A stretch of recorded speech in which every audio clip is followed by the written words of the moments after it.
ਭਗਦੀਆਂ ਖਬਰਾਂ ਦੇਖ ਰਹੇ ਸਾਰੇ ਦਰਸ਼ਕਾਂ ਨੂੰ ਮੇਰੇ ਹਰਪ੍ਰੀਤ ਵੱਲੋਂ ਪਿਆਰ ਭਰੀ ਸਤਿ ਸ਼੍ਰੀ ਅਕਾਲ। ਅੱਜ ਮੇਰਾ ਸਾਥ ਦੇ ਰਹੇ ਨੇ ਕੈਲਗਰੀ ਤੋਂ ਅਜੀਤ ਜੀ, ਮੋਹਾਲੀ ਤੋਂ ਸਦੀਪ ਜੀ, ਨਾਲ ਹੀ ਸਾਡੇ ਨਾਲ ਚੰਡੀਗੜ੍ਹ ਤੋਂ ਜੁੜ ਰਹੇ ਨੇ ਸੀਪੀ ਸਿੰਘ ਜੀ। ਤੁਹਾਡੇ ਸਭ ਦਾ ਸ਼ੋਅ ਦੇ ਵਿੱਚ ਸਵਾਗਤ ਹੈ। ਧੰਨਵਾਦ ਜੀ, ਸਤਿ ਸ਼੍ਰੀ ਅਕਾਲ। ਗੱਲਬਾਤ ਸ਼ੁਰੂ ਕਰਾਂਗੇ ਕਾਂਗਰਸ ਦੇ ਮੈਨੀਫੈਸਟੋ ਚੋਂ। डिबेट नंबर 1 ਚ ਡਿਟੇਲ ਡਿਸਕਸ ਕਰਾਂਗੇ ਕਾਂਗਰਸ ਦਾ ਮੈਨੀਫੈਸਟੋ ਤੇ ਕਾਂਗਰਸ ਦੁਆਰਾ ਕੀਤੇ ਗਏ ਵਾਅਦਿਆਂ ਬਾਰੇ। ਡਿਬੇਟ ਨੰਬਰ 2 ਚ ਹਮੇਸ਼ਾ ਹੀ ਤਰ੍ਹਾਂ ਚੱਕਦੇ ਟੀਵੀ ਦੀ ਓਪੀਨੀਅਨ ਪੋਲ ਡਿਸਕਸ ਕਰਾਂਗੇ। ਜਿੱਦਾਂ ਕਿ ਤੁਸੀਂ ਸਾਰੇ ਜਾਣਦੇ ਜੋ ਸੈਟਰਡੇ ਨੂੰ ਅਸੀਂ ਜਲੰਧਰ ਨਾਰਥ ਦੀ ਓਪੀਨੀਅਨ ਪੋਲ ਤੁਹਾਡੇ ਨਾਲ ਸਾਂਝੀ ਕੀਤੀ ਸੀ ਤੇ ਸੰਡੇ ਨੂੰ ਅਸੀਂ ਤੁਹਾਡੇ ਨਾਲ ਮਜੀਠਾ ਹਲਕੇ ਦੀ ਓਪੀਨੀਅਨ ਪੋਲ ਸਾਂਝੀ ਕੀਤੀ ਸੀ। ਖਾਸ ਕਰਕੇ ਮਜੀਠਾ ਹਲਕੇ ਤੋਂ ਜਿਸ ਤਰ੍ਹਾਂ ਆਮ ਆਦਮੀ ਪਾਰਟੀ ਨੇ ਆਪਣੇ ਇੱਕ ਵਧੀਆ ਉਮੀਦਵਾਰ ਨੂੰ ਜਾਂ ਤੁਸੀਂ ਕਹਿ ਸਕਦੇ ਜੋ ਆਪਣੇ ਇੱਕ ਵੱਡੇ ਲੀਡਰ ਨੂੰ ਮਜੀਠੇ ਹਲਕੇ ਚੋਂ ਬਿਕਰਮਜੀਤ ਸਿੰਘ ਮਜੀਠੀਆ ਦੇ ਖਿਲਾਫ ਉਤਾਰ ਕੇ ਇਸ ਰਾਈਡਿੰਗ ਨੂੰ ਪੰਜਾਬ ਦੀ ਇਲੈਕਸ਼ਨ ਵਿੱਚ ਕਾਫੀ ਇੰਪੋਰਟੈਂਟ ਬਣਾਤਾ ਵਾ ਮੀਡੀਆ ਪੁਆਇੰਟ ਆਫ ਵਿਊ। ਜਾਂ ਫਿਰ ਦਰਸ਼ਕ ਵੀ ਜਾਣਨਾ ਚਾਹੁੰਦੇ ਹੋਣਗੇ ਕਿ ਮਜੀਠਾ ਹਲਕੇ ਵਿੱਚ ਕੌਣ ਜਿੱਤੂਗਾ। ਤੇ ਡਿਬੇਟ ਨੰਬਰ 2 ਤੁਹਾਡੇ ਨਾਲ ਮਜੀਠਾ ਹਲਕੇ ਅਤੇ ਜਲੰਧਰ ਨਾਰਥ ਦੀ ਓਪੀਨੀਅਨ ਪੋਲ ਸਾਂਝੇ ਕਰਾਂਗੇ। Debate number 1 debate number 1 Congress manifesto. ਜਿਸ ਤਰ੍ਹਾਂ ਅਸੀਂ ਸਾਰੇ ਹੀ ਜਾਣਦੇ ਹਾਂ ਕਿ ਪੰਜਾਬ ਦੀ ਇਲੈਕਸ਼ਨ ਵਿੱਚ ਕਾਂਗਰਸ, ਅਕਾਲੀ ਦਲ ਅਤੇ ਆਮ ਆਦਮੀ ਪਾਰਟੀ ਤਿੰਨੇ ਹੀ ਪਾਰਟੀਆਂ ਆਪਣੀ ਸਰਕਾਰ ਬਣਾਉਣ ਦਾ ਦਾਅਵਾ ਪੇਸ਼ ਕਰ ਰਹੀਆਂ ਨੇ। ਇਲੈਕਸ਼ਨ ਡੇਟ ਆ ਚੁੱਕੀ ਹੈ 4 ਫਰਵਰੀ ਤੇ ਰਿਜ਼ਲਟ ਆਊਗਾ 11 ਮਾਰਚ ਨੂੰ। ਟੋਟਲ 5 ਸੂਬਿਆਂ ਦੀ ਇਲੈਕਸ਼ਨ ਹੋਣ ਜਾ ਰਹੀ ਆ। ਸਭ ਦਾ ਇਕੱਠਾ ਰਿਜ਼ਲਟ ਸਾਨੂੰ 11 ਮਾਰਚ ਨੂੰ ਵੇਖਣ ਨੂੰ ਮਿਲੂਗਾ। ਉਹਦੇ ਚੱਲਦੇ ਹੋਈ ਜਿੱਥੇ ਕਿ ਆਮ ਆਦਮੀ ਪਾਰਟੀ ਨੇ ਆਪਣੇ ਸਾਰੇ ਹੀ ਮੈਨੀਫੈਸਟੋ, ਸਾਰੇ ਤੇ ਮੈਂ ਨਹੀਂ ਕਹਿ ਸਕਦਾ, ਮੈਨੂੰ ਨਹੀਂ ਪਤਾ, ਸ਼ਾਇਦ ਉਹਨਾਂ ਨੇ 2-4 ਹੋਰ ਵੀ ਜੇ ਕੱਢਨੇ ਹੋਣ। ਆਮ ਆਦਮੀ ਪਾਰਟੀ ਨੇ ਆਪਣੇ ਮੈਨੀਫੈਸਟੋ ਪਹਿਲਾਂ ਹੀ ਰਿਲੀਜ਼ ਕਰਤੇ ਨੇ। ਕਾਂਗਰਸ ਪਾਰਟੀ ਦੀ ਵਾਰੀ ਸੀ, ਕੱਲ ਕਾਂਗਰਸ ਪਾਰਟੀ ਨੇ ਆਪਣਾ ਮੈਨੀਫੈਸਟੋ ਰਿਲੀਜ਼ ਕੀਤਾ ਵਾ। ਜੇ ਅਸੀਂ ਦੇਖੀਏ ਤੇ ਮੈਨੀਫੈਸਟੋ ਵਿੱਚ ਵੱਡੀਆਂ ਗੱਲਾਂ ਕੀਤੀਆਂ ਗਈਆਂ ਨੇ, ਪਰ ਕੁਝ ਖਾਸ ਗੱਲਾਂ ਤੇ ਨਿਗਾਹ ਮਾਰਾਂਗੇ। ਸਭ ਤੋਂ ਪਹਿਲਾਂ ਜੇ ਦੇਖੀਏ ਕਰਪਸ਼ਨ ਫ੍ਰੀ ਗਵਰਨਮੈਂਟ ਜਾਂ ਕਰਪਸ਼ਨ ਫ੍ਰੀ ਗਵਰਨੈਂਸ ਦੇਣ ਦੀ ਗੱਲ ਕੀਤੀ ਹੈ। ਜਿੱਦਾਂ ਦਿੱਲੀ ਦੇ ਵਿੱਚ ਕੇਜਰੀਵਾਲ ਸਾਹਿਬ ਨੇ ਵੱਡੇ ਵਾਅਦੇ ਕਰਕੇ ਪਾਵਰ ਵਿੱਚ ਆਈ ਸੀ, ਉਦਾਂ ਦੀ ਹੀ ਗੱਲ ਕਾਂਗਰਸ ਗਵਰਨਮੈਂਟ ਨੇ ਪੰਜਾਬ ਵਿੱਚ ਕੀਤੀ ਹੈ। ਅਸੀਂ ਸਾਰੇ ਹੀ ਪੰਜਾਬ ਦਾ ਜੋ ਲਾਲ ਬੱਤੀ ਦਾ ਕਲਚਰ ਆ ਉਹ ਤੋਂ ਸਾਰੇ ਹੀ ਜਾਣੂ ਆ। ਉਸ ਕਲਚਰ ਨੂੰ ਖਤਮ ਕਰਨ ਦੀ ਗੱਲ ਕੀਤੀ ਹੈ। ਪੁਲਿਸ ਅਤੇ ਪੋਲੀਟੀਸ਼ੀਅਨ ਜੋ ਪੁਲਿਸ ਅਤੇ ਰਾਜਨੇਤਾ ਮਿਲ ਕੇ ਇੱਕ ਨੈਕਸਸ ਚਲਾਉਂਦੇ ਨੇ, ਉਸ ਨੈਕਸਸ ਨੂੰ ਖਤਮ ਕਰਨ ਦੀ ਗੱਲ ਕੀਤੀ ਹੈ। ਕਿਸਾਨਾਂ ਵਾਸਤੇ, ਐਗਰੀਕਲਚਰ ਵਾਸਤੇ ਵੱਡੇ ਵਾਅਦੇ ਕੀਤੇ ਗਏ ਨੇ। ਯੂਥ ਵਾਸਤੇ ਜੌਬਾਂ ਦੀਆਂ ਗੱਲਾਂ ਕੀਤੀਆਂ ਗਈਆਂ ਨੇ। ਸਭ ਤੇ ਡਿਟੇਲ ਨਾਲ ਨਿਗਾਹ ਮਾਰਾਂਗੇ, ਪਰ ਮੈਂ ਗੱਲਬਾਤ ਚਾਹੂੰਗਾ ਇੱਕ ਵਾਰੀ ਮੇਰੇ ਸਾਥੀਆਂ ਨੂੰ ਜ਼ਰੂਰ ਮੌਕਾ ਦੇਵਾਂ ਤਾਂ ਕਿ ਉਹ ਵੀ ਉਹਨਾਂ ਦੇ ਹਿਸਾਬ ਨਾਲ ਇਸ ਮੈਨੀਫੈਸਟੋ 'ਚ ਉਹਨਾਂ ਨੂੰ ਕੀ ਇੰਪੋਰਟੈਂਟ ਚੀਜ਼ ਲੱਗੀ ਆ ਜਿੱਥੇ ਉਹ ਟਿੱਪਣੀ ਕਰਨੀ ਚਾਹਣ। ਉਸ ਤੋਂ ਬਾਅਦ ਮੈਂ ਆਪਣੇ ਪੁਆਇੰਟ ਆਪਣੇ ਪੈਨਲਿਸਟ ਸਾਹਮਣੇ ਰੱਖੂੰਗਾ ਤਾਂ ਕਿ ਪੈਨਲਿਸਟ ਤੇ ਮੈਂ ਉਹਨਾਂ ਮੇਰੇ ਜੋ ਮੈਂ ਪੁਆਇੰਟ ਨੋਟ ਕੀਤੇ ਹੋਏ ਉਹਨਾਂ ਤੇ ਆਪਣੇ ਵਿਚਾਰ ਜ਼ਰੂਰ ਦੇ ਪਾਉਣ। ਮੈਂ ਸ਼ੁਰੂ ਕਰਦਾ ਸਬਦੀਪ ਜੀ ਤੋਂ। ਸਬਦੀਪ ਜੀ, ਕਾਂਗਰਸ ਦੇ ਮੈਨੀਫੈਸਟੋ ਤੇ ਮੈਂ ਤੁਹਾਡੇ ਇੱਕ ਜੇ ਤੁਸੀਂ ਨਿਗਾਹ ਮਾਰ ਕੇ ਤੁਹਾਨੂੰ ਕਾਂਗਰਸ ਦਾ ਮੈਨੀਫੈਸਟੋ ਕਿੱਦਾਂ ਲੱਗਾ, ਤੁਹਾਡੇ ਉਹਦੇ ਬਾਰੇ ਕੀ ਵਿਚਾਰ ਨੇ, ਕਿਹੜੇ ਪੁਆਇੰਟ ਨੇ ਜਿਹੜੇ ਤੁਸੀਂ ਨੋਟ ਕੀਤੇ ਆ ਜਦੋਂ ਤੁਹਾਨੂੰ ਲੱਗਦਾ ਨੇ ਇੰਪੋਰਟੈਂਟ ਵਾ ਜਾਂ ਕਿਤੇ ਤੁਹਾਨੂੰ ਲੱਗਦਾ ਵਾ ਕਿ ਪਾਰਟੀ ਨੇ ਇੱਕ ਕਾਫੀ ਵੱਡੀ ਗੱਪ ਮਾਰੀ ਆ? ਹਰਪ੍ਰੀਤ ਜੀ, ਪਹਿਲਾਂ ਤੇ ਅਸੀਂ ਇਸ ਗੱਲ ਨੂੰ ਧਿਆਨ ਦੇ ਵਿੱਚ ਰੱਖੀਏ ਕਿ ਜਦੋਂ ਹੁਣ ਕਾਂਗਰਸ ਪਾਰਟੀ ਮੈਨੀਫੈਸਟੋ ਜਾਰੀ ਕਰ ਰਹੀ ਹੈ, ਉਦੋਂ ਤੱਕ ਆਮ ਆਦਮੀ ਪਾਰਟੀ ਆਪਣਾ ਮੈਨੀਫੈਸਟੋ ਕਈ ਸ਼ਕਲਾਂ ਦੇ ਵਿੱਚ ਜਾਰੀ ਕਰ ਚੁੱਕੀ ਹੈ। ਦਲਿਤ ਸ਼ਕਲ ਦੇ ਵਿੱਚ, ਕਿਸਾਨ ਸ਼ਕਲ ਦੇ ਵਿੱਚ, ਹੋਰ ਵੀ ਕਈ ਸ਼ਕਲਾਂ। ਪਰ ਜੇ ਅਸੀਂ ਅੱਜ ਤੱਕ ਦੀ ਉਹਨਾਂ ਦੀ ਜਾਰੀ ਕਰਨ ਤੋਂ ਲੈ ਕੇ ਅੱਜ ਤੱਕ ਦੀ ਡੇਟ ਦੇ ਵਿੱਚ ਧਿਆਨ ਮਾਰੀਏ ਹੋਈਆਂ ਰੈਲੀਆਂ ਦੇ ਵਿੱਚ, ਸਮਾਗਮਾਂ ਦੇ ਵਿੱਚ, ਤਾਂ ਆਮ ਆਦਮੀ ਪਾਰਟੀ ਦੇ ਮੰਚ ਤੋਂ ਕਦੇ ਵੀ ਉਹਨਾਂ ਦੇ ਮੈਨੀਫੈਸਟੋ ਦੀ ਚਰਚਾ ਨਹੀਂ ਹੋਈ। ਕਾਂਗਰਸ ਪਾਰਟੀ ਦੇ ਮੈਨੀਫੈਸਟੋ ਤੇ ਕਿੰਨੀ ਚਰਚਾ ਹੋਵੇਗੀ ਆਉਣ ਵਾਲੇ ਦਿਨਾਂ ਦੇ ਵਿੱਚ ਅਸੀਂ ਹੁਣੇ ਕੋਈ ਅਗਾਊਂ ਇਹਦੀ ਕਹਿ ਲਓ ਕਿਆਸ ਅਰਾਈ ਨਹੀਂ ਲਗਾ ਸਕਦੇ। ਪਰ ਇੱਕ ਗੱਲ ਬਹੁਤ ਕਲੀਅਰ ਹੈ ਕਿ ਕਾਂਗਰਸ ਪਾਰਟੀ ਨੇ ਇਸ ਵਾਰ ਜਿਵੇਂ ਕਿਹਾ ਜਾ ਸਕਦਾ ਕਿ ਆਖਰੀ ਦਾਅ ਦੇ ਤੌਰ ਦੇ ਉੱਤੇ ਚੋਣ ਲੜਨ ਵਜੋਂ ਆਪਣੇ ਆਪ ਨੂੰ ਪੇਸ਼ ਕੀਤਾ ਔਰ ਕਿਸੇ ਵੀ ਹਾਲਤ ਦੇ ਵਿੱਚ ਉਹ ਹਾਰਨਾ ਨਹੀਂ ਚਾਹੁੰਦੀ। ਸ਼ਾਇਦ ਇਸੇ ਕਰਕੇ ਮੈਨੀਫੈਸਟੋ ਦੇ ਵਿੱਚ ਇੰਨੇ ਵੱਡੇ ਦਾਅਵੇ ਕਰ ਦਿੱਤੇ ਗਏ ਨੇ ਜਿਨ੍ਹਾਂ ਦੀ ਪੂਰਤੀ ਕੋਈ ਆਸਾਨ ਨਹੀਂ ਹੈ। ਜੇ ਮੋਟੇ ਜਿਹੇ ਰੂਪ ਦੇ ਵਿੱਚ ਵੀ ਗੱਲ ਕਰ ਲਈਏ ਤੇ ਕਾਂਗਰਸ ਪਾਰਟੀ ਨੂੰ ਆਪਣੇ ਸਾਰੇ ਵਾਅਦੇ ਪੂਰੇ ਕਰਨ ਦੇ ਵਿੱਚ ਘੱਟੋ ਘੱਟ 12-14 ਕਰੋੜ ਰੁਪਏ ਸਾਲਾਨਾ, 12-14 ਹਜ਼ਾਰ ਕਰੋੜ ਰੁਪਏ ਸਾਲਾਨਾ ਇਸਤੇਮਾਲ ਕਰਨੇ ਪੈਣਗੇ, ਜਿਨ੍ਹਾਂ ਨੂੰ ਕਿੱਥੋਂ ਪੈਦਾ ਕੀਤਾ ਜਾਵੇਗਾ, ਕਿਵੇਂ ਪੈਦਾ ਕੀਤਾ ਜਾਵੇਗਾ, ਇਹ ਆਪਣੇ ਆਪ ਦੇ ਵਿੱਚ ਬਹੁਤ ਵੱਡੀ ਦਿੱਕਤ ਵਾਲਾ ਮਾਮਲਾ ਹੈ। ਪੰਜਾਬ ਦੇ ਵਿੱਚ ਉਹਨਾਂ ਨੇ ਕੁਝ ਦਾਅਵੇ ਇਹੋ ਜਿਹੇ ਵੀ ਕੀਤੇ ਨੇ ਜਿਨ੍ਹਾਂ ਨੂੰ ਜਸਟੀਫਾਈਡ ਦਾਅਵਾ ਕਿਹਾ ਜਾਣਾ ਚਾਹੀਦਾ।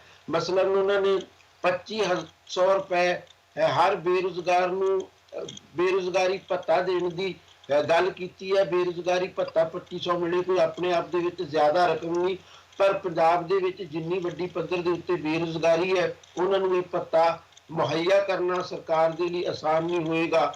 ਕੁੜੀਆਂ ਦੀ PhD ਤੱਕ ਦੀ ਪੜ੍ਹਾਈ ਮੁਫਤ ਕਰਨ ਦੀਆਂ ਗੱਲਾਂ ਕੀਤੀਆਂ। ਔਰ ਸਭ ਤੋਂ ਜਿਹੜੇ ਦਿਲਚਸਪ ਦਾਅਵੇ ਕੀਤੇ ਗਏ ਨੇ ਉਹ ਆਪਣੇ ਆਪ ਦੇ ਵਿੱਚ ਮਹੱਤਵਪੂਰਨ ਰਹਿਣਗੇ, ਖਾਸ ਕਰਕੇ ਐਪਰੈਂਟਿਸ ਕਲਚਰ ਨਾਲ ਸੰਬੰਧਿਤ ਨੇ।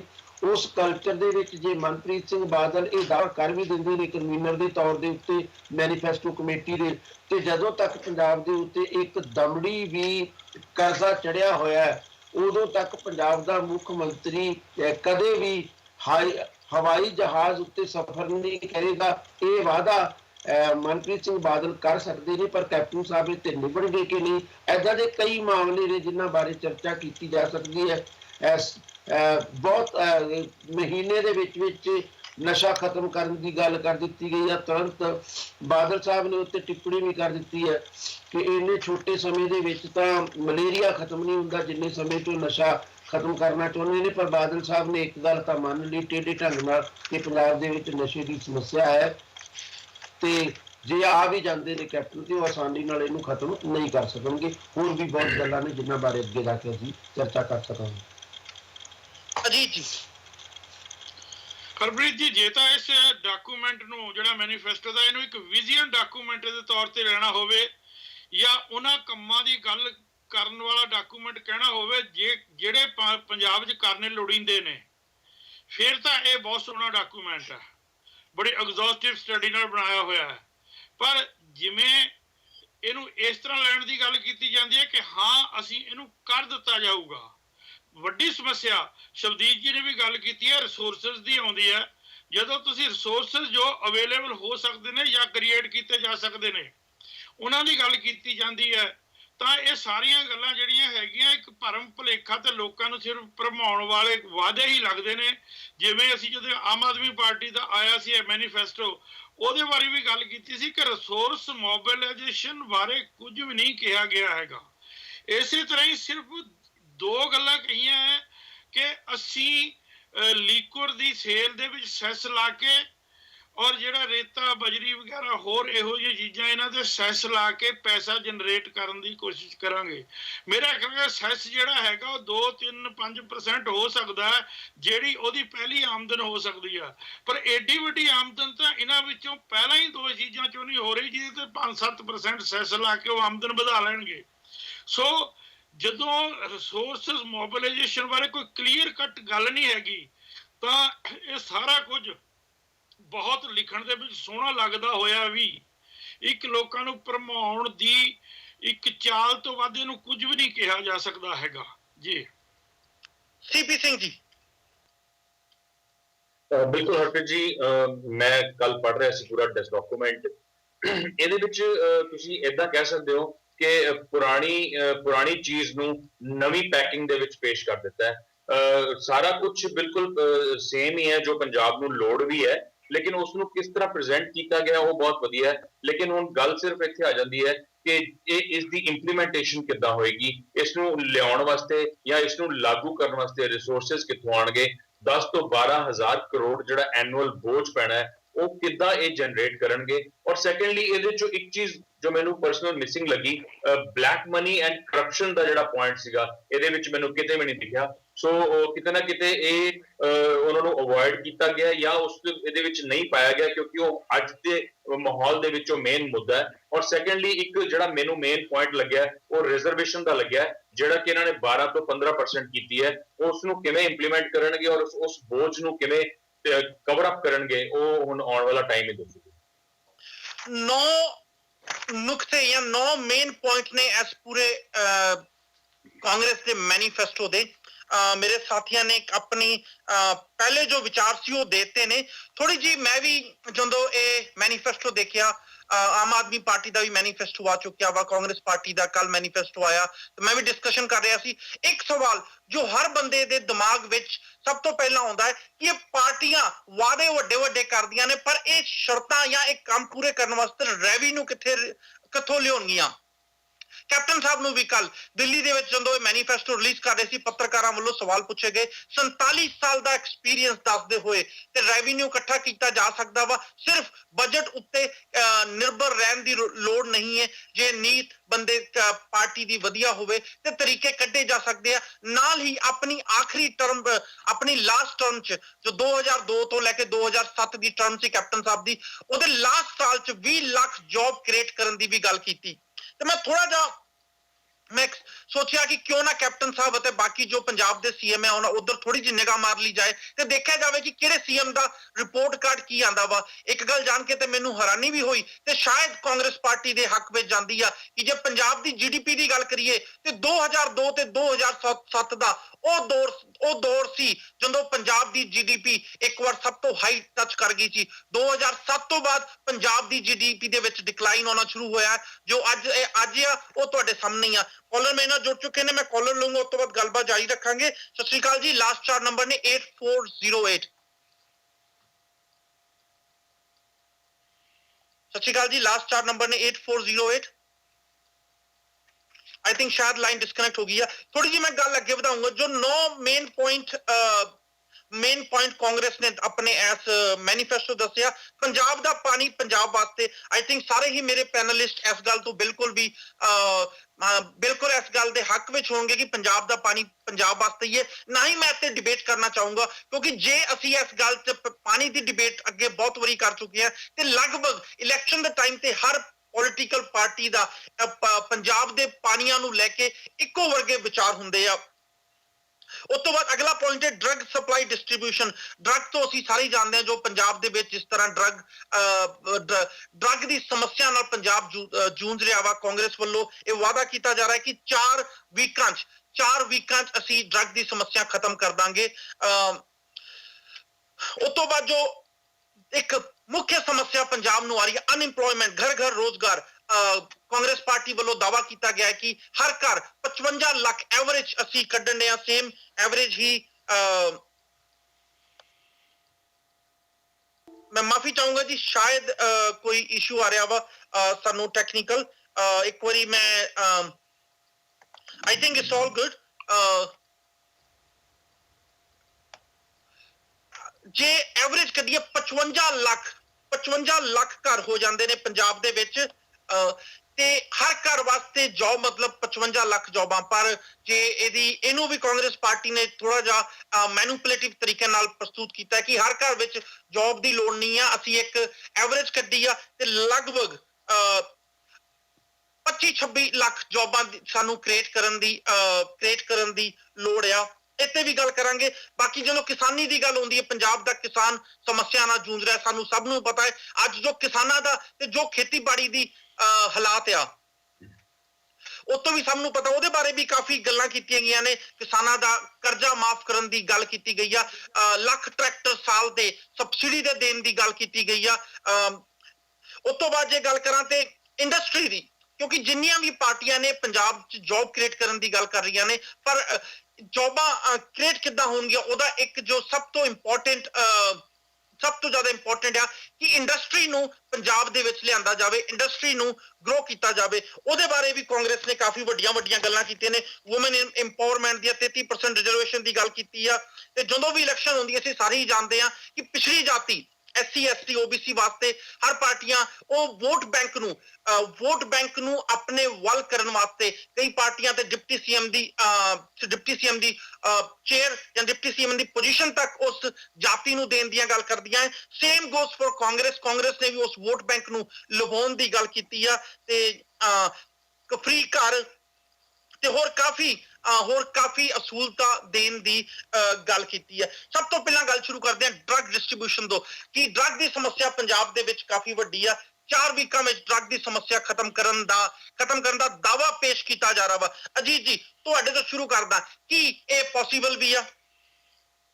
ਹਰਪ੍ਰੀਤ ਜੀ, ਅਸਲ ਦੇ ਵਿੱਚ ਹੁੰਦਾ ਕੀ ਹੈ ਕਿ ਜਿਹੜੇ ਇਹ ਚੋਣ ਮੈਨੀਫੈਸਟੋ ਹੁੰਦੇ ਆ ਨਾ, ਇਹ ਇਨਵੈਸਟਮੈਂਟ ਕੰਪਨੀਆਂ ਦੇ ਜਿਹੜੇ ਐਗਰੀਮੈਂਟ ਹੁੰਦੇ ਨੇ ਨਾ ਉਹਨਾਂ ਵਾਂਗ ਹੁੰਦੇ ਨੇ, ਜਿਹਦੇ ਵਿੱਚ ਬਹੁਤ ਹੀ ਲੁਭਾਉਣੀਆਂ ਗੱਲਾਂ ਜਿਹੜੀਆਂ ਹੈਗੀਆਂ ਉਹ ਜਿਹੜਾ ਇਨਵੈਸਟਰ ਨੂੰ ਦਿਖਾਈਆਂ ਜਾਂਦੀਆਂ ਨੇ, ਤੇ ਐਗਰੀਮੈਂਟ ਦੇ ਥੱਲੇ ਨਾਲ ਇੱਕ ਤਾਂ ਬਰੀਕ ਲਿਖਿਆ ਹੁੰਦਾ ਜਾਂ ਘੱਟੋ ਘੱਟ ਪਿੱਛੇ ਥੱਲੇ ਇਹ ਲਿਖ ਦਿੱਤਾ ਜਾਂਦਾ ਕਿ ਇੱਕ ਬੜੇ ਛੋਟੇ ਜਿਹੇ ਅੱਖਰਾਂ ਦੇ ਵਿੱਚ ਕਿ ਕੰਡੀਸ਼ਨਸ ਅਪਲਾਈ। ਤੇ ਜਦੋਂ ਅਗਲਾ ਕਹਿੰਦਾ ਪੁੱਛਦਾ ਤਾਂ ਫਿਰ ਉਹ ਕੰਡੀਸ਼ਨਸ ਰੱਖ ਦਿੱਤੀਆਂ ਜਾਂਦੀਆਂ ਨੇ ਕਿ ਇਹ ਕੰਡੀਸ਼ਨਾਂ ਪੂਰੀਆਂ ਨਹੀਂ ਹੋਈਆਂ ਤੇ ਇਸ ਕਰਕੇ ਅਸੀਂ ਤੁਹਾਨੂੰ ਉਹ ਰਿਜ਼ਲਟ ਨਹੀਂ ਦੇ ਸਕਦੇ। ਬਹੁਤ ਜ਼ੋਰ ਸ਼ੋਰ ਦੇ ਨਾਲ ਪ੍ਰਚਾਰ ਹੋ ਰਿਹਾ ਹੈ ਕਿ 4 ਹਫ਼ਤਿਆਂ ਦੇ ਵਿੱਚ ਅਸੀਂ ਕਰ ਦਿਆਂਗੇ ਡਰੱਗ ਦਾ ਜਿਹੜਾ ਹੈਗਾ ਇੱਥੋਂ ਸਫਾਇਆ ਕਰ ਦਿਆਂਗੇ। ਪਰ ਜਦੋਂ ਉਹਨਾਂ ਨੇ ਚੋਣ ਮੈਨੀਫੈਸਟੋ ਦੀ ਗੱਲ ਕੀਤੀ ਹੈ ਤਾਂ ਗੱਲ 4 ਹਫ਼ਤਿਆਂ ਦੇ ਵਿੱਚ ਜਿਹੜਾ ਹੈਗਾ ਕਨਫਿਸਕੇਸ਼ਨ ਜਿਹੜੀ ਹੈਗੀ ਉਹਨਾਂ ਲੋਕਾਂ ਦੀ ਪ੍ਰਾਪਰਟੀ ਦੀ ਜਿਹੜੇ ਡਰੱਗ ਦੇ ਵਿੱਚ ਮਿਲੀ ਭੁਗਤ ਵਾਲੇ ਹੋਣਗੇ ਜਾਂ ਡਰੱਗ ਦੇ ਧੰਦੇ 'ਚ ਲੱਗੇ ਹੋਣਗੇ ਉਹਨਾਂ ਦੇ ਐਕਟ ਲਿਆਉਣ ਦੀ ਗੱਲ ਹੋ ਗਈ ਹੈ। ਸੋ ਉਹ ਜਦੋਂ ਜੇ ਉਹਨਾਂ ਦੀ ਸਰਕਾਰ ਆ ਜਾਂਦੀ ਹੈ ਤਾਂ ਉਹ ਕਹਿਣਗੇ ਅਸੀਂ ਐਕਟ ਲਿਆਉਣ ਦਾ ਵਾਅਦਾ ਕੀਤਾ ਸੀ ਤੇ ਐਕਟ ਅਪਲਾਈ ਕਰਨ ਦਾ ਵਾਅਦਾ ਕਿਤੇ ਵੀ ਨਹੀਂ ਹੈਗਾ। ਠੀਕ ਹੈ, ਸੋ ਇਹ ਗੱਲਾਂ ਇਸ ਤਰ੍ਹਾਂ ਇਹਨਾਂ ਨੂੰ ਬਾਅਦ ਚ ਮੈਨੂਪਲੇਟ ਕਰ ਲਿੱਤਾ ਜਾਂਦਾ ਹੈ। ਅੱਜ ਸਟੇਜਾਂ ਤੇ ਪ੍ਰਚਾਰ ਡਰੱਗ ਰੋਕਣ ਦਾ ਹੋ ਰਿਹਾ ਹੈ, ਪਰ ਮੈਨੂਫੈਕਚਰ ਚ ਐਕਟ ਲਿਆਉਣ ਦੀ ਗੱਲ ਹੋ ਗਈ ਤੇ ਕੱਲ ਨੂੰ ਜੇ ਉਹਨੂੰ ਲਾਗੂ ਕਰਨ ਦੀ ਗੱਲ ਹੋ ਜਾਂਦੀ ਹੈ ਤੇ ਫਿਰ ਪਤਾ ਨਹੀਂ ਕਿੰਨੇ ਕੁ ਬਹਾਨੇ ਜਿਹੜੇ ਹੈਗੇ ਉਹ ਕੱਢ ਲਏ ਜਾਣਗੇ। ਕਿਤੇ ਇਹੋ ਜਿਹੀ ਸਿੰਸੀਅਰਿਟੀ ਵਾਲੀ ਗੱਲ ਨਹੀਂ, ਔਰ ਨਾ ਹੀ ਇਹ 4 ਹਫ਼ਤਿਆਂ ਦੇ ਵਿੱਚ ਹੋ ਸਕਦੀ ਹੈ। ਬਹੁਤ ਵੱਡਾ ਤੰਤਰ ਸਾਰੇ ਹਿੰਦੁਸਤਾਨ ਦੇ ਵਿੱਚ ਕ੍ਰੀਏਟ ਹੋ ਗਿਆ ਹੈ। ਔਰ ਅੱਜ ਹੀ ਤੁਸੀਂ ਜੇ ਸ਼ਾਇਦ ਨਿਊਜ਼ ਦੇਖਿਆ ਹੋਊਗਾ ਕਿ 19 ਕਰੋੜ ਰੁਪਏ ਦੀ ਡਰੱਗ ਕਿਸੇ ਦਵਾਈਆਂ ਮੈਨੂਫੈਕਚਰ ਕਰਨ ਵਾਲੀ ਕੰਪਨੀ ਕੋਲੋਂ ਫੜੀ ਗਈ ਹੈ, ਜਿਹੜੀ ਉਹਨਾਂ ਨੇ ਇਸ ਤਰ੍ਹਾਂ ਦੇ ਕਾਂਟਰਾਬੈਂਡ ਬਾਜ਼ਾਰ ਚ ਲਿਜਾਣੀ ਸੀ। ਤਾਂ ਜੇ ਐਡਾ ਬੜਾ ਤੰਤਰ ਹੈ ਔਰ ਸਾਰੇ ਹਿੰਦੁਸਤਾਨ ਚੱਲ ਰਿਹਾ ਹੈ ਤਾਂ ਪੰਜਾਬ ਦੇ ਵਿੱਚ 4 ਹਫ਼ਤਿਆਂ ਵਿੱਚ ਕਰ ਦੇਣਾ ਇਹ ਲੋਕਾਂ ਨੂੰ ਬੇਵਕੂਫ ਬਣਾਉਣ ਲਈ ਗੱਲ ਹੈ। ਹਾਲਾਂਕਿ ਇਸ ਚੀਜ਼ ਦੇ ਕਰਨ ਦੀ ਜਿਵੇਂ ਪਹਿਲਾਂ ਕਿਹਾ ਮੈਂ ਬਹੁਤ ਜ਼ਰੂਰਤ ਹੈ ਕਿ ਡਰੱਗ ਜਿਹੜੀ ਹੈਗੀ ਉਹ ਪੰਜਾਬ 'ਚ ਸਾਫ਼ ਕੀਤੀ ਜਾਵੇ। मैंने कॉलर जुड़ चुके हैं। सत श्री अकाल जी, लास्ट 4 नंबर ने 8408। हेलो, सत श्री अकाल सर। हाँ जी, अपना नाम जरूर दसो सर। मैं तो बस इन्नी कहना चाहना जी कि मैं 2005 ਚ ਆਇਆ ਸੀ ਜੀ ਪੰਜਾਬ ਤੋਂ ਉੱਥੇ ਕੈਨੇਡਾ। 2005 ਦੇ ਵਿੱਚ ਵੀ ਡਰੱਗ ਦੀ ਪ੍ਰੋਬਲਮ ਸੀ, ਮੇਨ ਬੰਦੇ ਡਰੱਗ ਵੇਚਦੇ ਸੀਗੇ। ਮੈਂ 2012 ਚ ਵਾਪਸ ਗਿਆ, ਉਹੀ ਬੰਦੇ ਡਰੱਗ ਵੇਚਣ ਵਾਲੇ ਸੀ। ਹਾਂ, ਡਰੱਗ ਲੈਣ ਵਾਲੇ ਬੰਦੇ ਵੱਧ ਗਏ ਸੀ ਪਰ ਵੇਚਣ ਵਾਲੇ ਬੰਦੇ ਉਹੀ ਬੰਚ ਆਫ ਪੀਪਲ ਸੀਗੇ। ਤੇ ਉਹ 2002 ਦੇ ਵਿੱਚ ਤਾਂ ਕੈਪਟਨ ਸਾਹਿਬ ਦੀ ਸਰਕਾਰ ਸੀਗੀ ਤੇ ਕੈਪਟਨ ਸਾਹਿਬ ਉਸ ਵੇਲੇ ਕਿਉਂ ਨਹੀਂ ਬੰਦ ਕਰ ਸਕੇ ਮੈਨੂੰ ਸਮਝ ਨਹੀਂ ਲੱਗੀ। ਨੰਬਰ 2 ਤੇ ਦਿੱਲੀ ਆਮ ਆਦਮੀ ਪਾਰਟੀ ਦੀ ਵੀ ਗੱਲ ਕਰ ਲਈਏ, ਦਿੱਲੀ ਦੇ ਵਿੱਚ ਮੈਂ 10 ਜਗ੍ਹਾਵਾਂ 10 ਦਿਨ ਜਿੱਥੇ ਡਰੱਗ ਮਿਲਦੇ ਆ ਤੇ ਕੇਜਰੀਵਾਲ ਸਾਹਿਬ ਉੱਥੇ ਕਿਉਂ ਨਹੀਂ ਬੰਦ ਕਰਵਾ ਸਕਦੇ? ਪੰਜਾਬ 'ਚ ਹੀ ਆ ਕੇ ਕਿਉਂ ਉਹਨਾਂ ਨੇ ਬੰਦ ਕਰਵਾਉਣੇ ਆ? ਪੰਜਾਬ ਨਾਲ ਇੰਨਾ ਪਿਆਰ ਤੇ ਦਿੱਲੀ ਨਾਲ ਇੰਨਾ ਵੈਰ ਕਿਉਂ ਉਹਨਾਂ ਦਾ, ਇਹ ਵੀ ਨਹੀਂ ਮੈਨੂੰ ਸਮਝ ਲੱਗੀ ਹਾਲੇ ਤੱਕ। ਤੋ ਇਸ ਕਰਕੇ ਇਹ ਸਾਰੇ ਮੈਨੂੰ ਤਾਂ ਇਹ ਲੱਗਦਾ ਕਿ ਝੂਠ ਦੇ ਪਲੰਦੇ ਆ ਗਏ ਆ। ਇਹਨਾਂ ਨੇ ਕੁਛ ਵੀ ਨਹੀਂ ਕਰਨਾ ਤੇ ਬਾਅਦ 'ਚ ਫਿਰ ਉਹੀ ਬਹਾਨੇ ਲਾਣੇ ਆ, ਇੱਕ ਦੂਜੇ ਤੇ ਬਲੇਮ ਕਰਨੇ ਆ। ਤਾਂ ਇਹ ਇਹਨਾਂ ਨੂੰ ਪੁੱਛਣਾ ਤੇ ਬਹਾਨਾ ਵੀ ਦੱਸ ਕਿ ਜੇ ਨਹੀਂ ਹੋਏ ਤਾਂ ਬਹਾਨਾ ਵੀ ਪਹਿਲਾਂ ਹੀ ਮੈਨੀਫੈਸਟੋ 'ਚ ਰਿਲੀਜ਼ ਕਰ ਦਿਓ ਵੀ ਇਸ ਕਰਕੇ ਨਹੀਂ ਹੋ ਸਕਦਾ। Thank you sir. ਜੇ ਦਿੱਲੀ ਦੀ ਗੱਲ ਕਰੀਏ ਤੇ ਦਿੱਲੀ ਉੱਤੇ ਤੇ ਮੈਨੂੰ ਹੁਣ ਤਰਸ ਹੀ ਆਉਂਦਾ ਕਿਉਂਕਿ ਗੋਆ ਤੇ ਪੰਜਾਬ ਦੋਵਾਂ ਦੀ ਇਲੈਕਸ਼ਨ ਡਿਕਲੇਅਰ ਕਰਤੀ ਆ ਤੇ ਮੈਂ ਕੁਆਇਟ ਸ਼ੋਰ ਹਾਂ ਦਿੱਲੀ ਇਹਦਾ ਆਮ ਆਦਮੀ ਪਾਰਟੀ ਦਾ ਇੱਕ ਲੀਡਰ ਵੀ ਸ਼ਾਇਦ ਦਿੱਲੀ ਵਿੱਚ ਨਹੀਂ ਹੋਊਗਾ, ਇੱਕ ਅੱਧਾ ਹੀ ਹੋਊਗਾ। ਅੱਧੇ ਗੋਆ 'ਚ ਹੋਣਗੇ, ਅੱਧੇ ਗੁਜਰਾਤ 'ਚ ਹੋਣਗੇ।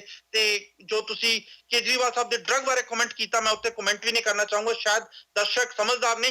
ਫਿਰ ਵੀ ਮੈਨੂੰ ਹੈਰਾਨੀ ਹੁੰਦੀ ਆ ਕਿ ਉਹ ਕਿਹੜੇ ਲੋਕ ਨੇ ਲੱਖ NRI ਜਿਹੜੇ ਜਹਾਜ਼ਾਂ ਤੇ ਚੜ ਪੰਜਾਬ 'ਚ ਜਾ ਕੇ ਆਮ ਆਦਮੀ ਪਾਰਟੀ ਦਾ ਪ੍ਰਚਾਰ ਕਰ ਰਹੇ ਨੇ। ਤੇ ਪ੍ਰਚਾਰ ਕਿਹੜੀ ਚੀਜ਼ ਦਾ ਕਰ ਰਹੇ ਜੋ? ਕੀ ਤੁਹਾਡੇ ਮਨਾਂ 'ਚ ਜੋ ਈਗੋ ਆ ਉਹਦਾ ਪ੍ਰਚਾਰ ਕਰ ਰਹੇ ਜੋ ਜਾਂ ਤੁਹਾਡੇ ਕੋਲ ਕੁਝ ਪ੍ਰਚਾਰ ਕਰਨ ਨੂੰ ਹੈਗਾ ਵੀ ਆ?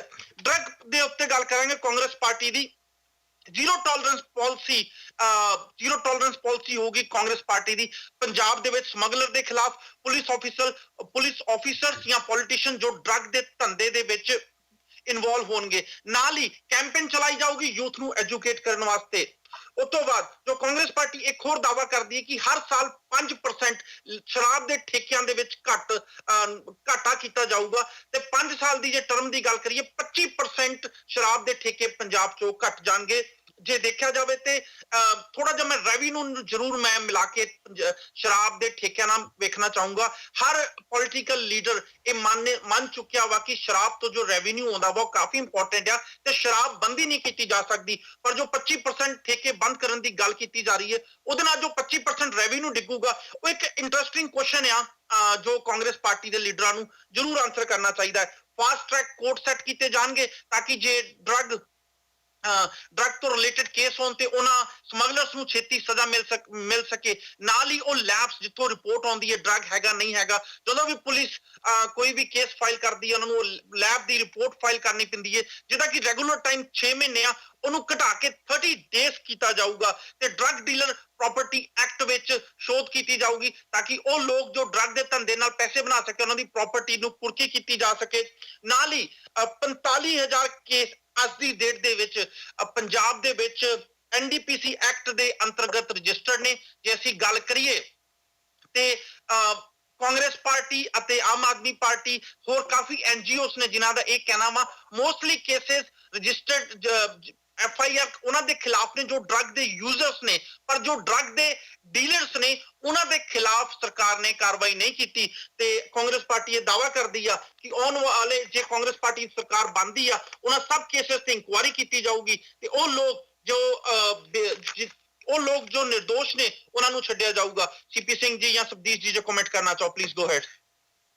ਬਿਲਕੁਲ ਹਰਪ੍ਰੀਤ ਜੀ, ਬੜਾ ਵਧੀਆ ਲੱਗਦਾ ਜਦੋਂ ਇਦਾਂ ਦੇ ਪੁਆਇੰਟਸ ਜਿਹੜੇ ਹੈ ਮੈਨੀਫੈਸਟੋ 'ਚ ਲੈ ਕੇ ਆਏ ਜਾਂਦੇ ਨੇ ਔਰ ਬੜੀ ਸਟੱਡੀ ਤੋਂ ਬਾਅਦ, ਬੜੀ ਰੇਕੀ ਕਰਨ ਤੋਂ ਬਾਅਦ ਇਸ ਚੀਜ਼ ਨੂੰ ਲੋਕਾਂ ਨੂੰ ਦੱਸਿਆ ਜਾਂਦਾ ਹੈ ਕਿ ਅਸੀਂ ਫਿਊਚਰ ਦੇ ਵਿੱਚ ਇਹ ਕਰਾਂਗੇ ਔਰ ਇੰਨੀ ਇਹਦੀ ਸਪਲਾਈ ਹੋ ਰਹੀ ਹੈ, ਇੰਨੇ ਇਹਦੇ ਕੇਸਿਸ ਪੈਂਡਿੰਗ ਹੈ, ਉਸ ਚੀਜ਼ ਨੂੰ ਸਾਰਿਆਂ ਨੂੰ ਰੈਗੂਲੇਟ ਕੀਤਾ ਜਾਊਗਾ।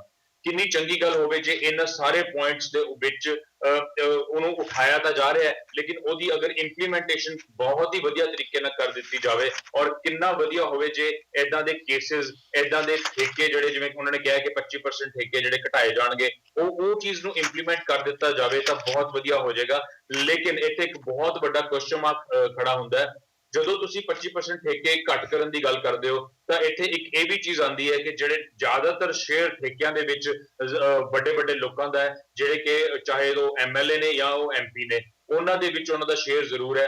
ਜਦੋਂ ਇਹ ਚੀਜ਼ ਨੂੰ ਇੰਪਲੀਮੈਂਟ ਕਰੋਗੇ ਤਾਂ ਉਦੋਂ ਇਹ ਚੀਜ਼ਾਂ ਬਹੁਤ ਧਿਆਨ 'ਚ ਰੱਖਣੀਆਂ ਪੈਣੀਆਂ ਔਰ ਸ਼ਾਇਦ ਇਹਦੀ ਵਿਰੋਧਤਾ ਵੀ ਹੋਵੇ।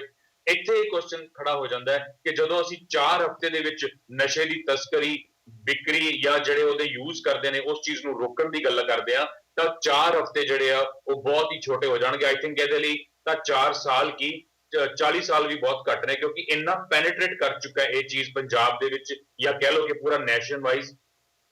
ਸੋ ਇਸ ਚੀਜ਼ ਨੂੰ ਪੇਪਰ ਤੇ ਲਿਖ ਕੇ ਲੋਕਾਂ ਨੂੰ ਸਮਝਾਉਣਾ ਔਰ ਲੋਕਾਂ ਦੇ ਇਮੋਸ਼ਨਸ ਨੂੰ ਨਾਲ ਅਟੈਚ ਕਰ ਲੈਣਾ ਸੌਖਾ ਹੈ ਲੇਕਿਨ ਲੋਕਾਂ ਨੂੰ ਵੀ ਇਹ ਚੀਜ਼ ਸੋਚਣੀ ਪਏਗੀ ਕਿ ਇਹ ਚੀਜ਼ ਨੂੰ ਇੰਪਲੀਮੈਂਟ ਅਗਰ ਉਹ 4 ਹਫ਼ਤੇ ਵਿੱਚ ਕਹਿੰਦੇ ਆ ਤਾਂ ਉਹ ਕਿੱਦਾਂ ਕਰਨਗੇ। ਸੋ ਕਿਤੇ ਨਾ ਕਿਤੇ ਮੈਨੀਫੈਸਟੋ ਦੇ ਵਿੱਚ ਇਹ ਗੱਲਾਂ ਚੰਗੀਆਂ ਲੱਗਦੀਆਂ ਔਰ ਮੈਂ ਇਹੀ ਸ਼ਾਇਦ ਆਉਣ ਵਾਲੇ ਦਿਨਾਂ ਦੇ ਵਿੱਚ ਇਲੈਕਸ਼ਨ ਕਮਿਸ਼ਨ ਵੀ ਇਸ ਚੀਜ਼ ਤੇ ਹੋਰ ਜ਼ਿਆਦਾ ਐਕਟਿਵ ਹੋ ਜਾਏਗਾ ਕਿ ਜਿਹੜੇ ਪੁਆਇੰਟਸ ਉੱਥੇ ਦੱਸੇ ਗਏ ਨੇ ਉਸ ਨੂੰ ਇੰਪਲੀਮੈਂਟ ਕਰਨ ਦੀ ਕੀ ਪਾਲਿਸੀ ਅਪਣਾਈ ਜਾਊਗੀ ਔਰ ਕਿਸ ਤਰ੍ਹਾਂ ਦੇ ਉਹਦੇ ਵਿੱਚ ਫੰਡ ਜਿਹੜੇ ਆ ਇਨਵੋਲਵ ਕੀਤੇ ਜਾਣਗੇ। ਸੋ ਹਲੇ ਤੱਕ ਤਾਂ ਇਹ ਸਿਰਫ ਇੱਕ ਕਾਗਜ਼ ਦਾ ਟੁਕੜਾ ਹੈ ਜਿਹਦੇ ਤੇ ਲੁਭਾਵਨੀਆਂ ਗੱਲਾਂ ਕੀਤੀਆਂ ਗਈਆਂ, ਬਾਕੀ ਹੁਣ ਦੇਖਦੇ ਆ ਫਿਊਚਰ ਦੇ ਵਿੱਚ ਕੀ ਇੰਪਲੀਮੈਂਟੇਸ਼ਨ ਪਾਲਿਸੀ ਅਪਣਾਉਂਦੇ ਆ। ਸੁਖਦੀਪ ਜੀ ਜੇ ਤੁਸੀਂ ਕਮੈਂਟ ਕਰਨਾ ਚਾਹੋ। ਤੇ ਕੰਟਰੋਲ ਦੀ ਜਿਹੜੀ ਗੱਲ ਮੈਨੀਫੈਸਟੋ ਦੇ ਵਿੱਚ ਕੀਤੀ ਗਈ ਹੈ ਕਾਂਗਰਸ ਵੱਲੋਂ, ਉਹਦੇ 'ਚ ਸ਼ਾਇਦ ਕਾਂਗਰਸ ਫਾਈਨਲੀ ਇਹ ਕਹਿਣ ਦਾ ਯਤਨ ਕਰ ਰਹੀ ਹੈਗੀ ਕਿ ਜੇ ਸਰਕਾਰ ਬਣੀ ਤੇ ਅਸੀਂ ਠੇਕੇ ਜਿਹੜੇ ਆ ਉਹਨਾਂ ਦੀ ਗਿਣਤੀ ਘਟਾ ਦੇਵਾਂਗੇ, ਇਹੀ ਨਸ਼ੇ ਦੇ ਉੱਤੇ ਸ਼ਾਇਦ ਕੰਟਰੋਲ ਹੋਵੇਗਾ। ਜੇ ਸਰਕਾਰ ਬਣ ਜਾਂਦੀ ਹੈ ਬਾਈ ਚਾਂਸ, ਵੈਸੇ ਬਹੁਤ ਘੱਟ ਚਾਂਸ ਨੇ, ਹੰਗ ਪਾਰਲੀਮੈਂਟ ਆਉਣ ਦੇ ਵਧੇਰੇ ਚਾਂਸ ਨੇ, ਪਰ ਜੇ ਮੰਨ ਲਓ ਸਰਕਾਰ ਬਣ ਵੀ ਜਾਂਦੀ ਹੈ ਤਾਂ ਇਸ ਗੱਲ ਦੀ ਸੰਭਾਵਨਾ ਹੋ ਸਕਦੀ ਹੈ ਕਿ ਆਉਂਦੇ ਸਾਲ ਕੈਪਟਨ ਅਮਰਿੰਦਰ ਸਿੰਘ ਦੀ ਸਰਕਾਰ 5% ਦੀ ਠੇਕੇ ਘਟਾ ਦੇਵੇ। ਮੈਨੂੰ ਨਹੀਂ ਲੱਗਦਾ 5% ਦੀ ਠੇਕੇ ਘਟਾਏ ਜਾਣਾ ਕੋਈ ਬਹੁਤ ਵੱਡੀ ਸਰਕਾਰ ਲਈ ਦਿੱਕਤ ਪੈਦਾ ਕਰ ਸਕਦਾ ਕਿਉਂਕਿ ਇਹਦੇ ਨਾਲ ਰੈਵਨਿਊ ਦੇ ਵਿੱਚ ਵੀ ਕੋਈ ਬਹੁਤ ਜ਼ਿਆਦਾ ਫਰਕ ਨਹੀਂ ਪੈਣ ਵਾਲਾ। ਜੇ ਮੈਂ ਆਪਣੇ ਗਵਾਂਢੀ ਰਾਜ ਦੀ ਗੱਲ ਕਰਾਂ, ਯੂਟੀ ਦੀ ਗੱਲ ਕਰਾਂ ਜਿਹੜੀ ਪੰਜਾਬ ਤੇ ਹਰਿਆਣਾ ਦੀ ਰਾਜਧਾਨੀ ਵੀ ਹੈ ਚੰਡੀਗੜ੍ਹ ਦੀ, ਤਾਂ ਉੱਥੇ ਇੱਕ ਵਾਰ ਬਹੁਤ ਜ਼ਿਆਦਾ ਠੇਕੇ ਵੱਧ ਗਏ ਸੀ ਤੇ ਉਹਨਾਂ ਠੇਕਿਆਂ ਦੇ ਉੱਤੇ ਫਾਈਨਲੀ ਇਸ ਗੱਲ ਦੇ ਉੱਤੇ ਕੰਟਰੋਲ ਕਰ ਲਿਆ ਗਿਆ ਕਿ ਜਿਨ੍ਹਾਂ ਥਾਵਾਂ ਨੂੰ ਡਿਜ਼ਾਈਨ ਕਰਨ ਵੇਲੇ ਦਾਰੂ ਵੇਚਣ ਵਾਲੀਆਂ ਥਾਵਾਂ ਤਸਲੀਮ ਕੀਤਾ ਗਿਆ ਸੀ ਉਹਨਾਂ ਬਿਨਾਂ ਹੁਣ ਹੋਰ ਕਿਧਰੇ ਵੀ ਕੋਈ ਦੁਕਾਨ ਨਹੀਂ ਖੁੱਲ ਸਕਦੀ, ਦਾਰੂ ਵੇਚਣ ਦੇ ਲਈ ਠੇਕੇ ਦੀ ਕੋਈ ਦੁਕਾਨ ਨਹੀਂ ਖੁੱਲੇਗੀ। ਤਾਂ ਜਦੋਂ ਉਹਨਾਂ ਨੂੰ ਸਮੋੜ ਕੇ ਉਹਨਾਂ ਥਾਵਾਂ ਤੱਕ ਸੀਮਤ ਕਰ ਦਿੱਤਾ ਗਿਆ, ਨਵੇਂ ਸੈਕਟਰਾਂ 'ਚ ਕੁਦਰਤੀ ਗੱਲ ਹੈ ਨਵੀਆਂ ਦੁਕਾਨਾਂ ਵੀ ਇਸੇ ਕੰਮ ਲਈ ਤਿਆਰ ਕੀਤੀਆਂ ਗਈਆਂ ਹੋਣਗੀਆਂ। ਤੇ ਉਸ ਤੋਂ ਬਾਅਦ ਕਦੇ ਇਹੋ ਜਿਹੀ ਰਿਪੋਰਟ ਨਹੀਂ ਆਈ ਕਿ ਚੰਡੀਗੜ੍ਹ ਦੇ ਵਿੱਚ ਠੇਕੇ ਘਟਣ ਦੇ ਨਾਲ ਰੈਵਨਿਊ ਦੇ ਵਿੱਚ ਕੋਈ ਘਾਟਾ ਆਇਆ ਹੋਵੇ ਚੰਡੀਗੜ੍ਹ ਦੀ ਡਿਊਟੀ ਪ੍ਰਸ਼ਾਸਨ ਨੂੰ।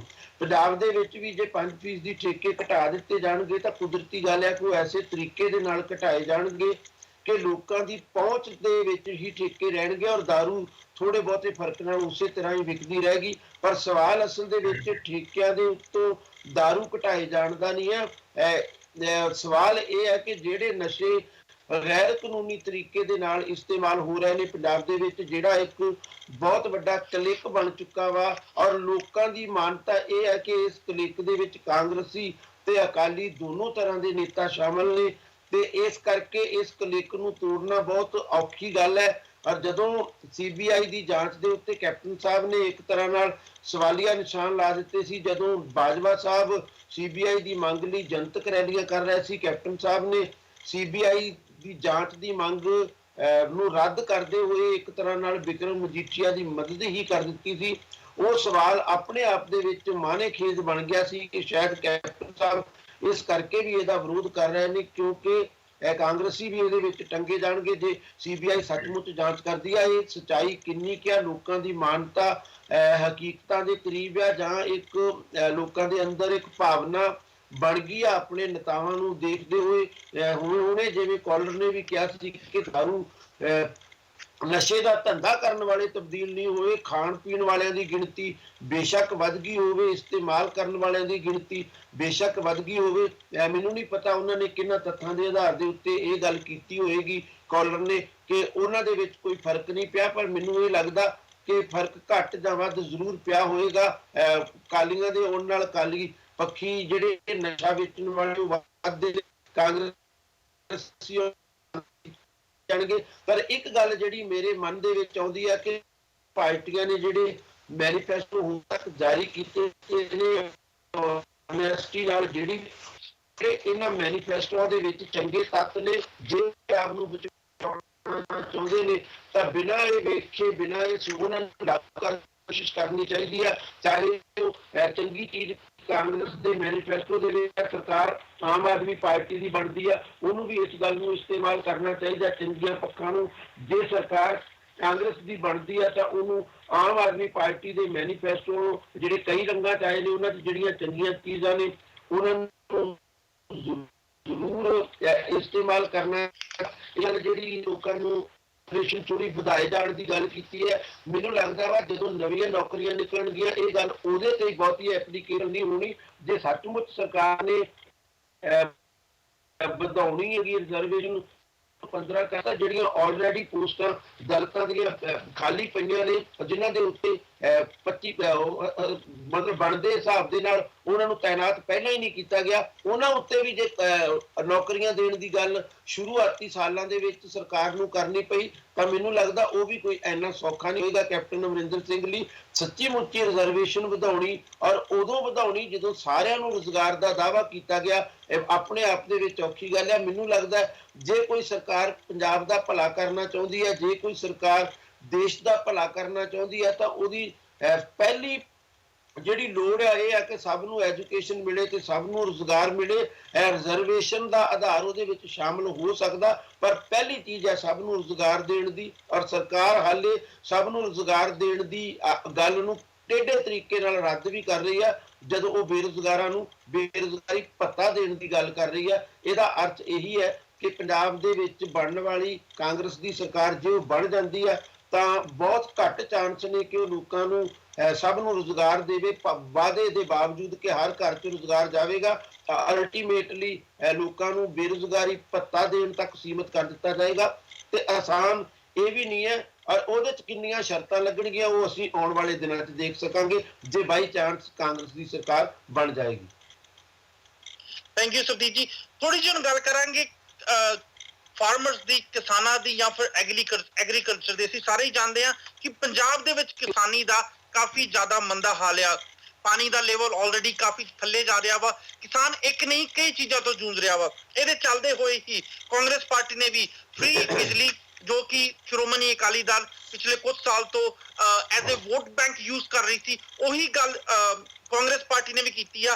ਕੁਝ ਜੋ ਗੱਲਾਂ ਮੈਨੂੰ ਸਹੀ ਲੱਗੀਆਂ ਕਿ ਸਬਸਿਡੀ ਦਾ ਜੋ ਟ੍ਰਾਂਸਫਰ ਆ ਉਹ ਡਾਇਰੈਕਟ ਹੋਵੇ, direct transfer of subsidies to the farmer, ਤਾਂ ਕਿ ਵਿੱਚ ਜੋ ਵਿਚੋਲੀਏ ਹੁੰਦੇ ਆ ਉਹ ਖਤਮ ਹੋ ਜਾਣ, ਤਾਂ ਕਿ ਜੋ ਕਿਸਾਨਾਂ ਨੂੰ ਬੈਨੀਫਿਟ ਆ ਉਹ ਸਿੱਧਾ ਮਿਲ ਸਕੇ।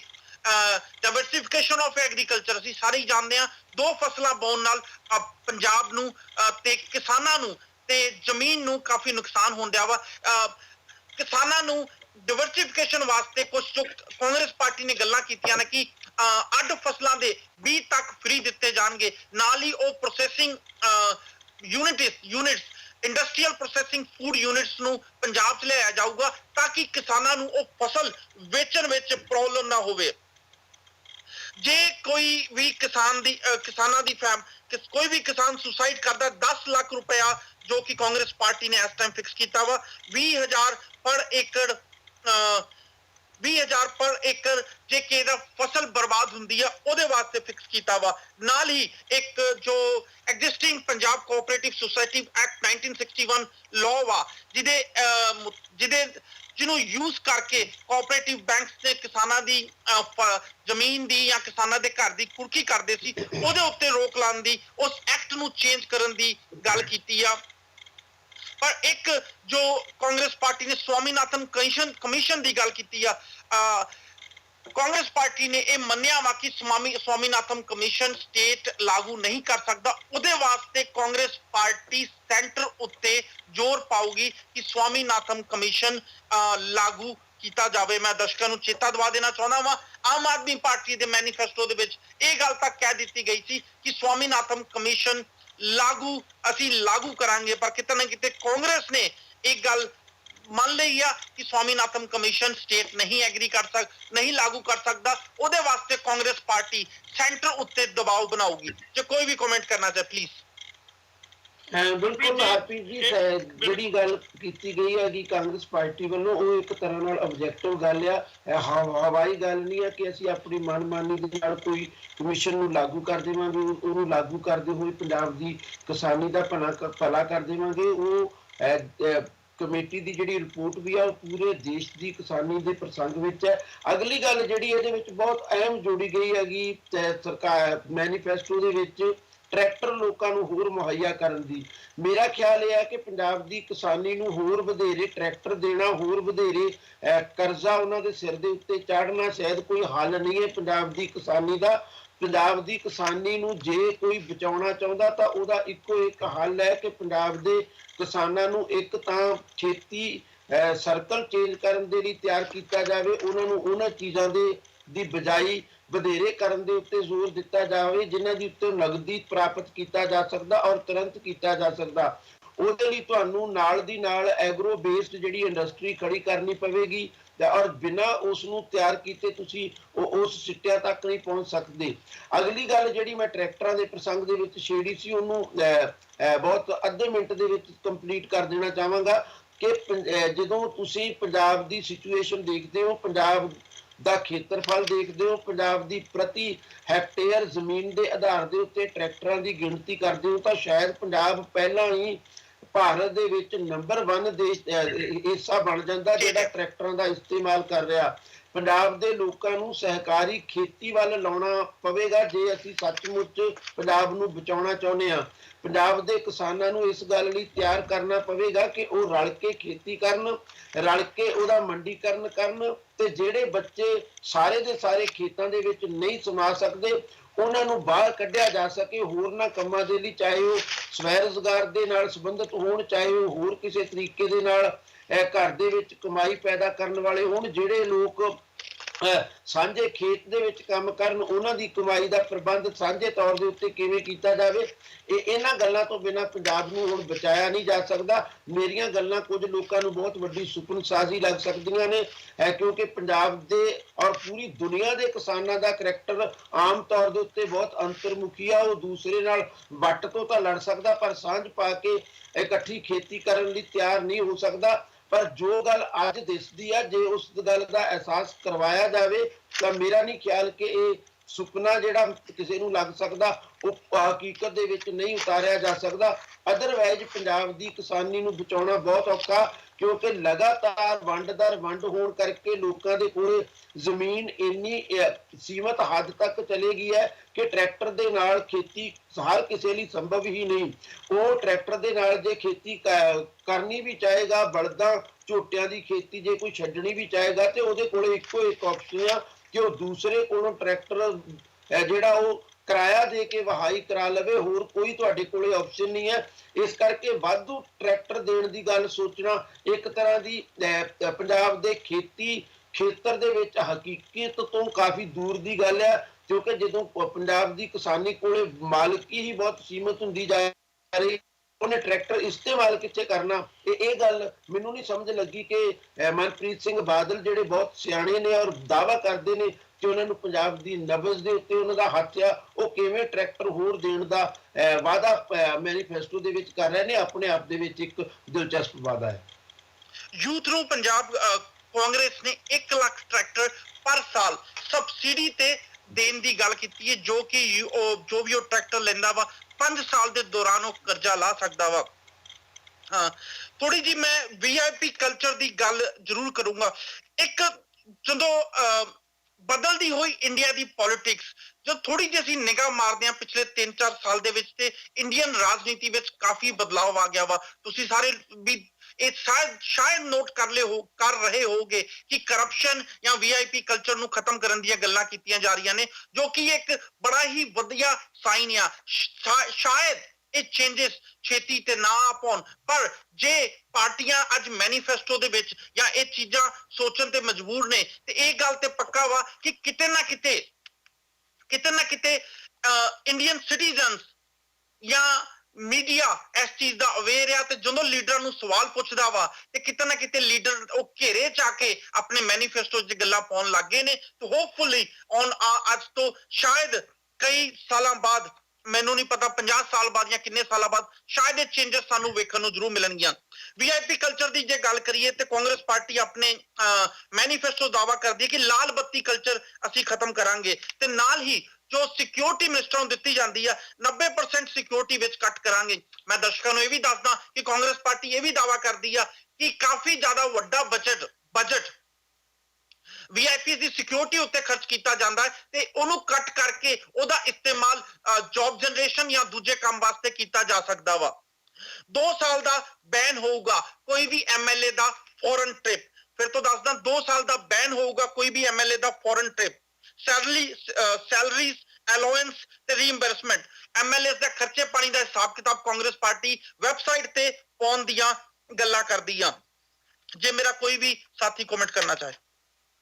ਹਰਪ੍ਰੀਤ ਜੀ, ਬਿਲਕੁਲ ਇਹ ਚੀਜ਼ਾਂ ਬਹੁਤ ਚੰਗੀਆਂ ਲੱਗਦੀਆਂ, ਬਹੁਤ ਵਧੀਆ ਲੱਗਦਾ ਜੇ ਇਦਾਂ ਦਾ VIP ਕਲਚਰ ਨੂੰ ਠੱਲ ਪੈ ਜੇ, ਕਿਉਂਕਿ ਜਦੋਂ ਵੀ ਕੋਈ VIP ਵਿਜ਼ਿਟ ਹੁੰਦੀ ਹੈ ਜਾਂ VIP MLAs MPs ਦੀ ਕਿਤੇ ਫੇਰੀ ਹੁੰਦੀ ਹੈ ਤਾਂ ਬਹੁਤ ਜ਼ਿਆਦਾ ਇਦਾਂ ਦਾ ਖਰਚਾ ਹੁੰਦਾ ਹੈ ਜਿਹੜਾ ਕਿ ਉੱਥੇ ਨਾ ਵੀ ਕੀਤਾ ਜਾਵੇ ਤਾਂ ਵੀ ਉਸ ਚੀਜ਼ ਨੂੰ ਅਪਲਾਈ ਕੀਤਾ ਜਾ ਸਕਦਾ ਹੈ। ਸੋ ਇਸ ਚੀਜ਼ ਨੂੰ ਬਹੁਤ ਵਧੀਆ ਲੱਗਦਾ ਜੇ ਰੋਕਿਆ ਜਾਊਗਾ। ਲੇਕਿਨ ਕੀ ਕਾਂਗਰਸ ਦੇ ਆਪਣੇ MLAs, ਕੀ ਕਾਂਗਰਸ ਦੇ ਆਪਣੇ ਮੰਤਰੀਜ਼, ਕੀ ਉਹਨਾਂ ਦੇ ਆਪਣੇ ਸੈਕਟਰੀਜ਼ ਇਸ ਚੀਜ਼ ਨੂੰ ਇੰਪਲੀਮੈਂਟ ਕਰ ਪਾਉਣਗੇ?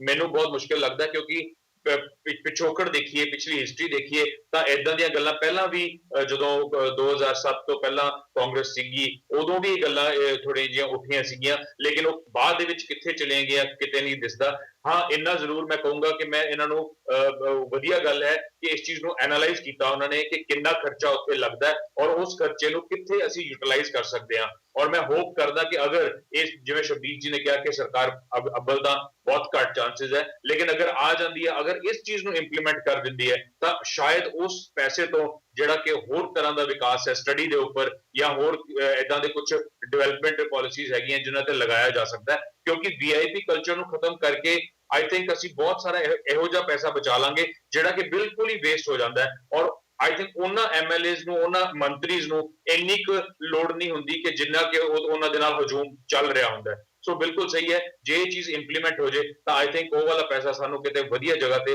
ਲਗਾਉਣ ਦਾ ਮੌਕਾ ਮਿਲ ਜਾਏਗਾ।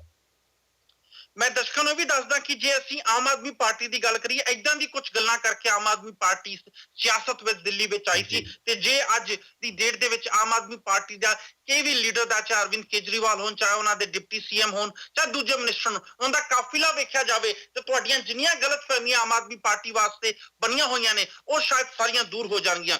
ਨਾਲ ਹੀ ਮੈਂ ਕਾਂਗਰਸ ਪਾਰਟੀ ਦੇ ਮੈਨੀਫੈਸਟੋਸ ਕੀਤੀਆਂ ਗਈਆਂ ਹੋਰ ਗੱਲਾਂ ਜੋ ਵੀਵੀਆਈਪੀ ਕਲਚਰ ਦੇ ਨਾਲ ਐਸੋਸੀਏਟਡ ਉਹ ਕਰਾਂ ਤੇ ਕਾਂਗਰਸ ਪਾਰਟੀ ਇਹ ਦਾਅਵਾ ਕਰ ਰਹੀ ਹੈ ਕਿ ਸਾਡੇ ਸਾਰੇ ਐਮਐਲਏ ਤੇ ਐਮਪੀ ਆਪਣੀ ਸਾਰੀ ਪ੍ਰਾਪਰਟੀ 1 ਜਨਵਰੀ ਨੂੰ ਜਨਤਕ ਕਰਿਆ ਕਰਨਗੇ।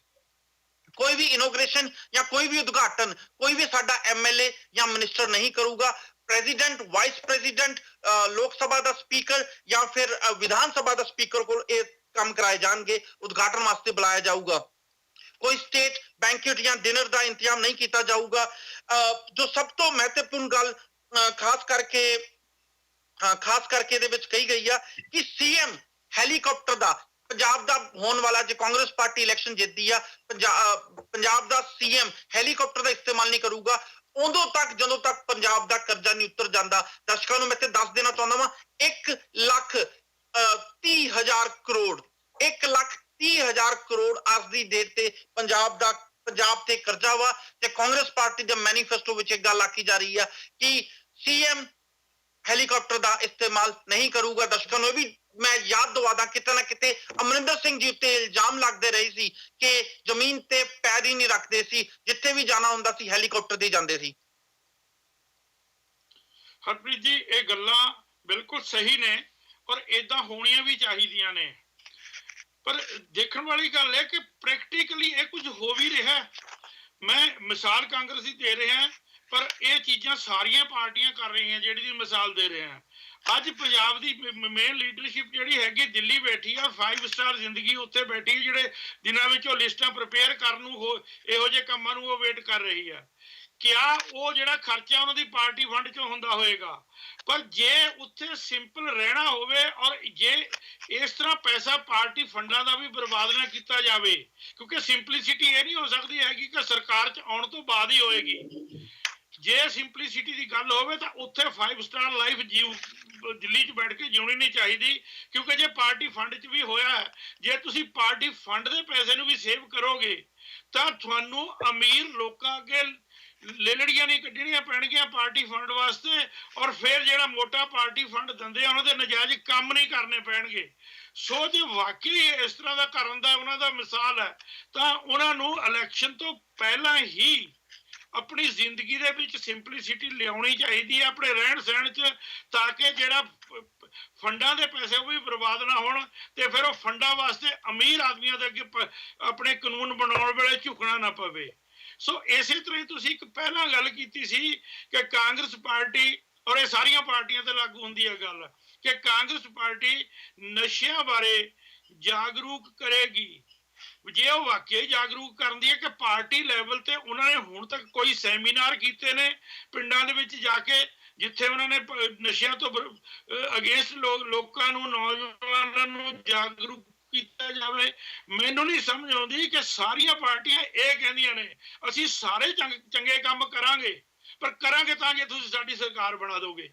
ਜੇ ਸਾਡੀ ਸਰਕਾਰ ਨਹੀਂ ਬਣਦੇ ਤਾਂ ਤੁਹਾਡੇ ਨਾਲ ਜੋ ਮਰਜ਼ੀ ਬੀਤੇ, ਫਿਰ ਤੁਹਾਡੇ ਨਾਲ ਸਾਨੂੰ ਕੋਈ ਵਾਹ ਵਾਸਤਾ ਨਹੀਂ ਹੈਗਾ। ਔਰ ਤੁਸੀਂ ਇੱਕ ਟਰੈਕਟਰਾਂ ਦੀ ਗੱਲ ਕੀਤੀ ਸੀ, ਮੈਂ ਗੱਲ ਕਰਨੀ ਚਾਹੁੰਦਾ ਸੀ, ਗੱਲ ਅੱਗੇ ਵਧ ਗਈ। ਇਹ ਕੋਈ ਪੰਜਾਬ ਦੀ ਕਿਸਾਨੀ ਦਾ, ਪੰਜਾਬ ਦੀ ਆਰਥਿਕਤਾ ਦਾ ਹੱਲ ਨਹੀਂ ਕਿ ਤੁਸੀਂ ਸਬਸਿਡੀਆਂ ਦੇ ਅਧੀਨ ਟਰੈਕਟਰ ਦਿਓਗੇ। ਲੋੜ ਹੈ ਕਿ ਲੋਕਾਂ ਨੂੰ ਇਸ ਚੀਜ਼ ਬਾਰੇ ਜਾਗਰੂਕ ਕੀਤਾ ਜਾਵੇ ਕਿ ਘੱਟ ਤੋਂ ਘੱਟ ਟਰੈਕਟਰਾਂ ਨਾਲ ਕਿਵੇਂ ਖੇਤੀ ਕੀਤੀ ਜਾ ਸਕਦੀ ਹੈ। ਤੁਸੀਂ ਟਰੈਕਟਰ ਦੇ ਦਿਓਗੇ ਸਬਸਿਡੀ ਨਾਲ, ਖੇਤੀ ਦੇ ਸੰਦ ਜਿਹੜੇ ਅੱਜ ਕੱਲ੍ਹ ਲੱਖਾਂ 'ਚ ਬਣਦੇ ਨੇ, ਇੱਕ ਟਰਾਲੀ ਉਹ ਲੱਖ ਰੁਪਏ ਦੀ ਬਣਦੀ ਹੈ, ਉਹਨਾਂ ਤੇ ਸਭ ਮੈਂ ਇੱਕ ਰਿਕੁਐਸਟ ਕਰੂੰਗਾ ਕਿਉਂਕਿ 129 ਪੇਜ ਦਾ ਮੈਨੀਫੈਸਟੋ ਸੀ, ਮੈਂ ਇਹਦੇ ਸਾਰੇ ਇੰਪੋਰਟੈਂਟ ਪੁਆਇੰਟ ਕਵਰ ਕਰਨਾ ਚਾਹੁੰਦਾ ਸੀ। ਜੇ ਕਿ ਮੇਰੇ ਸਾਥੀ ਨੇ ਗੱਲ ਕਰ ਦਿੱਤੀ ਆ ਉਹਨੂੰ ਆਪਾਂ ਰਿਪੀਟ ਨਾ ਕਰੀਏ। ਥੋੜੀ ਜੀ ਵਾਰ ਅਗੇਂਸਟ ਕਰਪਸ਼ਨ ਦੀ ਜੋ ਕਾਂਗਰਸ ਪਾਰਟੀ ਨੇ ਮੈਨੀਫੈਸਟੋ 'ਚ ਗੱਲ ਕੀਤੀ ਆ ਕਿ ਲੋਕਪਾਲ ਬਿੱਲ ਨੂੰ ਇੰਟਰੋਡਿਊਸ ਕੀਤਾ ਜਾਊਗਾ ਤੇ ਲੋਕਪਾਲ ਬਿੱਲ ਨੂੰ ਚੇਂਜ ਕੀਤਾ ਜਾਊਗਾ ਤਾਂ ਕਿ ਉਹਦੇ ਵਿੱਚ ਚੀਫ ਮਿਨਿਸਟਰ ਤੇ ਦੂਜੇ ਮਿਨਿਸਟਰ ਅਤੇ ਬਿਊਰੋਕਰੈਟਸ ਨੂੰ ਵੀ ਇਨਕਲੂਡ ਕੀਤਾ ਜਾਵੇ। ਲੋਕਪਾਲ ਬਿੱਲ ਦੇ ਉੱਤੇ ਵੀ ਰਾਜਨੀਤੀ ਕਰਨਾ ਇੰਡੀਅਨ ਪੋਲਿਟਿਕਸ ਦੇ ਵਿੱਚ ਪਿਛਲੇ 5-10 ਸਾਲ ਦੇ ਵਿੱਚ ਇੱਕ ਮਾਮੂਲੀ ਜੀ ਗੱਲ ਹੋ ਗਈ ਆ। ਹਾਂ, ਪ੍ਰਾਪਰਟੀ ਦੀ ਜੇ ਗੱਲ ਕਰੀਏ, ਜਿੰਨੇ ਵੀ ਐਮਐਲਏਸ ਨੇ, ਬਿਊਰੋਕਰੇਟਸ ਨੇ, ਇਹਨਾਂ ਨੂੰ ਹਰ ਸਾਲ ਵਿਧਾਨ ਸਭਾ ਵਿੱਚ ਨਾਲ ਹੀ ਪੁਲਿਸ ਆਫੀਸਰ ਆਪਣੀ ਪ੍ਰਾਪਰਟੀ ਦੀ ਡਿਟੇਲ ਦੇਣੀ ਪਊਗੀ। ਕੋਈ ਵੀ ਪੰਜਾਬ ਗਵਰਨਮੈਂਟ ਦਾ ਕੰਟਰੈਕਟ ਜੋ 50 ਕਰੋੜ ਤੋਂ ਜ਼ਿਆਦਾ ਵਾ, ਐਥਿਕਸ ਕਮਿਸ਼ਨ ਦੀ ਅਪਰੂਵ ਤੋਂ ਬਿਨਾ ਨਹੀਂ ਦਿੱਤਾ ਜਾਊਗਾ। ਨਾਲ ਹੀ ਕਾਂਗਰਸ ਪਾਰਟੀ ਇਹ ਦਾਅਵਾ ਕਰਦੀ ਆ ਕਿ ਪਿਛਲੀ ਗਵਰਨਮੈਂਟ, ਸ਼੍ਰੋਮਣੀ ਅਕਾਲੀ ਦਲ ਦੀ ਗਵਰਨਮੈਂਟ ਨੇ ਕਾਫੀ ਜ਼ਿਆਦਾ ਮਿਸਯੂਜ਼ ਕੀਤਾ ਵਾ, ਤੇ ਆਉਣ ਵਾਲੀ ਕਾਂਗਰਸ ਪਾਰਟੀ ਦੀ ਗਵਰਨਮੈਂਟ ਇੱਕ ਥਰਡ ਪਾਰਟੀ ਆਡਿਟ ਕਰਾਊਗੀ ਤੇ ਜੋ ਵੀ ਉਹਨਾਂ ਨੇ ਘਪਲੇ ਕੀਤੇ ਨੇ ਉਹਨੂੰ ਦੁਨੀਆ ਦੇ ਜਾਂ ਪੰਜਾਬ ਦੇ ਲੋਕਾਂ ਦੇ ਸਾਹਮਣੇ ਰੱਖੂਗੀ। ਪਲੀਜ਼ ਜੇ ਕੋਈ ਵੀ ਕਮੈਂਟ ਕਰਨਾ ਚਾਹੇ। ਕੁਝ ਗੱਲਾਂ ਅਸੀਂ ਪਹਿਲਾਂ ਕੀਤੀਆਂ ਨੇ, ਖਾਸ ਕਰਕੇ ਖਰਚੇ ਘਟਾਉਣ ਦੇ ਪ੍ਰਸੰਗ ਦੇ ਵਿੱਚ। ਜੇ ਸਰਕਾਰ ਦੇ ਜਿਹੜੇ ਨੇਤਾ ਨੇ, ਜਿਹੜੇ ਸਰਕਾਰ ਚਲਾਉਣਗੇ, ਜੇ ਉਹ ਸੱਚਮੁੱਚ ਚਾਹੁਣ ਕਿ ਸਿਕਿਉਰਿਟੀ ਦੇ ਉੱਤੇ ਖਰਚਾ ਘਟਾਇਆ ਜਾ ਸਕਦਾ, ਤਾਂ ਮੈਨੂੰ ਨਹੀਂ ਲੱਗਦਾ ਇਹ ਕੋਈ ਬਹੁਤ ਔਖੀ ਗੱਲ ਹੈ। ਸੱਚਮੁੱਚ ਖਰਚਾ ਘਟਾਇਆ ਜਾ ਸਕਦਾ, ਬਸ਼ਰਤੇ ਕਿ ਨੇਤਾ ਦੇ ਮਨ ਦੇ ਵਿੱਚ ਇਹ ਗੱਲ ਨਾ ਆਵੇ ਕਿ ਜਿੰਨਾ ਵੱਡਾ ਸਿਕਿਉਰਿਟੀ ਦਾ ਕਾਫਲਾ ਹੈ ਉਨੇ ਹੀ ਵੱਡੇ ਤੁਸੀਂ ਨੇਤਾ ਦਿਖਾਈ ਦਿੰਦੇ ਹੋ। ਮੈਨੂੰ ਯਾਦ ਹੈ ਜਦੋਂ ਸ਼੍ਰੋਮਣੀ ਅਕਾਲੀ ਦਲ ਦੀ ਸਰਕਾਰ ਦੇ ਅਧੀਨ ਮਨਪ੍ਰੀਤ ਸਿੰਘ ਬਾਦਲ ਵਿੱਤ ਮੰਤਰੀ ਹੋਇਆ ਕਰਦੇ ਸਨ, ਤੇ ਉਹ ਬਿਨਾਂ ਸਿਕਿਉਰਿਟੀ ਤੋਂ ਖੁਦ ਕਾਰ ਚਲਾ ਕੇ ਕਈ ਥਾਵਾਂ ਦੇ ਉੱਤੇ ਚਲੇ ਜਾਂਦੇ ਸੀ, ਔਰ ਉਹਨਾਂ ਦਾ ਇੱਕ ਤਰ੍ਹਾਂ ਨਾਲ ਸਿਕਿਉਰਿਟੀ ਦਾ ਖਰਚਾ ਉਸ ਦਿਨ ਦਾ ਜ਼ੀਰੋ ਮੰਨਿਆ ਜਾਣਾ ਚਾਹੀਦਾ, ਜਿਸ ਦਿਨ ਉਹ ਆਪਣੀ ਕਾਰ ਚਲਾ ਕੇ ਆਪ ਚਲੇ ਜਾਂਦੇ ਸੀ। ਜੇ ਕੋਈ ਬਹੁਤ ਪ੍ਰਮੁੱਖ ਨੇਤਾ ਵਾ ਜਿਹਨੂੰ ਅੱਜ ਦੇ ਦੇਸ਼ ਦੇ ਹਾਲਾਤ ਦੇ ਵਿੱਚ ਖਤਰੇ ਦੀ ਸੰਭਾਵਨਾ ਹੋ ਸਕਦੀ ਹੈ, ਉਹਦੀ ਸਿਕਿਉਰਿਟੀ ਨੂੰ ਵੀ ਤੁਸੀਂ ਕਿਸੇ ਹੱਦ ਤੱਕ ਸੀਮਿਤ ਕਰ ਸਕਦੇ ਹੋ। ਇਹ ਕੋਈ ਬਹੁਤ ਔਖੀ ਗੱਲ ਨਹੀਂ। ਜਹਾਜ਼ਾਂ ਦੀਆਂ ਉਡਾਨਾਂ ਜੇ ਬਹੁਤ ਜ਼ਰੂਰੀ ਕੰਮ ਨਹੀਂ ਹੈ, ਜਸਟੀਫਾਈਡ ਨਹੀਂ ਹੋ, ਤੁਸੀਂ ਤੁਰੰਤ ਜਾਣ ਦੀ ਲੋੜ ਲਈ, ਤਾਂ ਤੁਸੀਂ ਉਸ ਨੂੰ ਰੋਕ ਸਕਦੇ ਹੋ। ਇਹ ਵੀ ਕੋਈ ਔਖਾ ਕੰਮ ਨਹੀਂ ਹੈ। ਔਰ ਜਿਹੜੀ ਇੱਕ ਗੱਲ ਬਹੁਤ ਮਹੱਤਵਪੂਰਨ ਕਹੀ ਗਈ ਹੈਗੀ, ਜਿਹਦੇ ਵੱਲ ਜ਼ਰੂਰ ਸਾਡਾ ਧਿਆਨ ਜਾਣਾ ਚਾਹੀਦਾ, ਕਿ ਨੇਤਾ ਨੀਂਹ ਪੱਥਰ ਰੱਖਣ ਦੇ ਵਿੱਚ ਬਹੁਤੀ ਦਿਲਚਸਪੀ ਨਹੀਂ ਦਿਖਾਉਣਗੇ। ਜਿਹੜਾ ਨੀਂਹ ਪੱਥਰਾਂ ਦੇ ਉੱਤੇ ਜਾਣ ਕਰਕੇ ਸਰਕਾਰਾਂ ਦਾ ਖਰਚਾ ਹੁੰਦਾ ਸਿਕਿਉਰਿਟੀ ਦੀ ਸ਼ਕਲ ਦੇ ਵਿੱਚ, ਹੋਰ ਕਈਆਂ ਤਰੀਕਿਆਂ ਦੇ ਨਾਲ ਜਿਹੜਾ ਉਹ ਬੋਝ ਪੈਂਦਾ।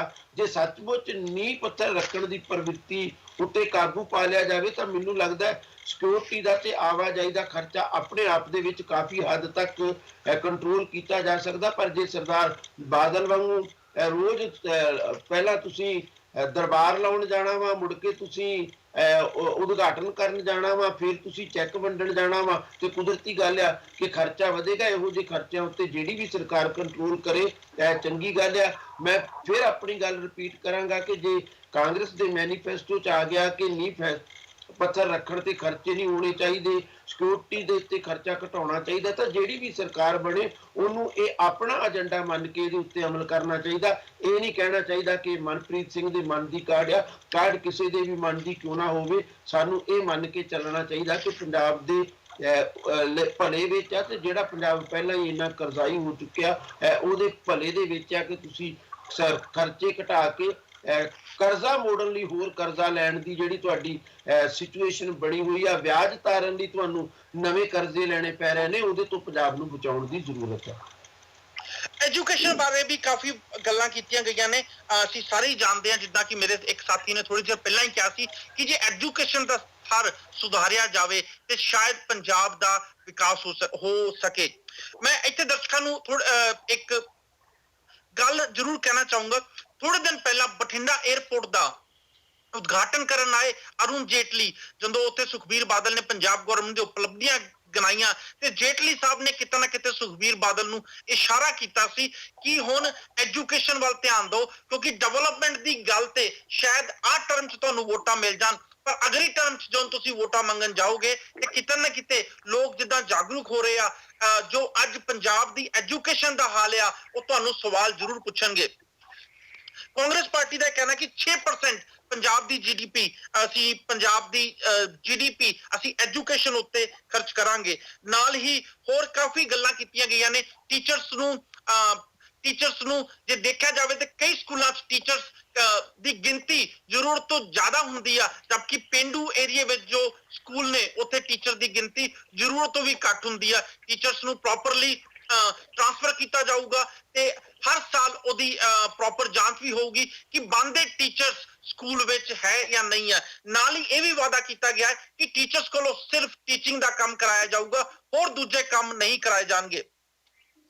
ਇੱਕ ਜੋ ਸਭ ਤੋਂ ਮੈਨੂੰ ਇਹ 'ਚ ਇੰਪੋਰਟੈਂਟ ਗੱਲ ਲੱਗੀ ਉਹ ਮੈਂ ਤੁਹਾਡੇ ਨਾਲ ਜ਼ਰੂਰ ਸਾਂਝੇ ਕਰਨਾ ਚਾਹੂੰਗਾ ਕਿ ਜੋ ਬੱਚੇ ਨੇ ਉਹ ਆਪਣੇ ਏਰੀਏ ਦੇ ਸਕੂਲ 'ਚ ਹੀ ਪੜਨ ਤੇ ਕਾਂਗਰਸ ਪਾਰਟੀ ਇਹ ਦਾਵਾ ਕਰਦੀ ਆ ਕਿ ਜੋ ਇਲਾਹਾਬਾਦ ਹਾਈ ਕੋਰਟ ਦੀ ਇੱਕ ਜਜਮੈਂਟ ਆਈ ਸੀ ਜਿਹਦੇ ਵਿੱਚ ਜੱਜ ਸਾਹਿਬ ਨੇ ਕਿਹਾ ਸੀ ਕਿ ਐਮਐਲਏ ਤੇ ਕਾਉਂਸਲਰ ਦੇ ਬੱਚੇ ਜੇ ਇਲਾਕੇ ਦੇ ਸਕੂਲ 'ਚ ਜਾਣਗੇ ਤੇ ਸਕੂਲਾਂ ਦਾ ਸਤਰ ਆਪਣੇ ਆਪ ਸੁਧਰੂਗਾ ਤੇ ਕਿਉਂ ਨਹੀਂ ਐਮਐਲਏ ਤੇ ਕਾਉਂਸਲਰ ਦੇ ਬੱਚੇ ਇਹਨਾਂ ਸਕੂਲਾਂ 'ਚ ਜਾਂਦੇ ਤਾਂ ਕਿ ਗਵਰਨਮੈਂਟ ਨੂੰ ਆਪਣੇ ਆਪ ਇਹਨਾਂ ਸਕੂਲਾਂ ਦਾ ਐਜੂਕੇਸ਼ਨ ਲੈਵਲ ਜਾਂ ਸਕੂਲਾਂ ਦਾ ਸਿਸਟਮ ਸੁਧਾਰ ਕਰਨ ਦੀ ਟੈਨਸ਼ਨ ਰਵੇ ਜਾਂ ਫਿਰ ਗਵਰਨਮੈਂਟ ਪੂਰੇ ਪ੍ਰੋਪਰ ਤਰੀਕੇ ਨਾਲ ਐਜੂਕੇਸ਼ਨ ਸਿਸਟਮ ਦਾ ਸਮੇਂ-ਸਮੇਂ ਤੇ ਸੁਧਾਰ ਕਰਦੀ ਰਵੇ। ਕਾਂਗਰਸ ਪਾਰਟੀ ਦਾ ਇਹ ਕਹਿਣਾ ਹੈ ਕਿ ਅਸੀਂ ਰਿਫਾਰਮ ਲਿਆਵਾਂਗੇ ਜਜਮੈਂਟ ਜੋ ਇਲਾਹਾਬਾਦ ਹਾਈ ਕੋਰਟ ਜਜਮੈਂਟ ਹੋਈ ਸੀ ਉਹਨੂੰ ਧਿਆਨ 'ਚ ਰੱਖ ਕੇ ਮੈਂ ਆਪਣੇ ਸਾਥੀਆਂ ਨੂੰ ਜ਼ਰੂਰ ਕਹੂੰਗਾ ਕਿ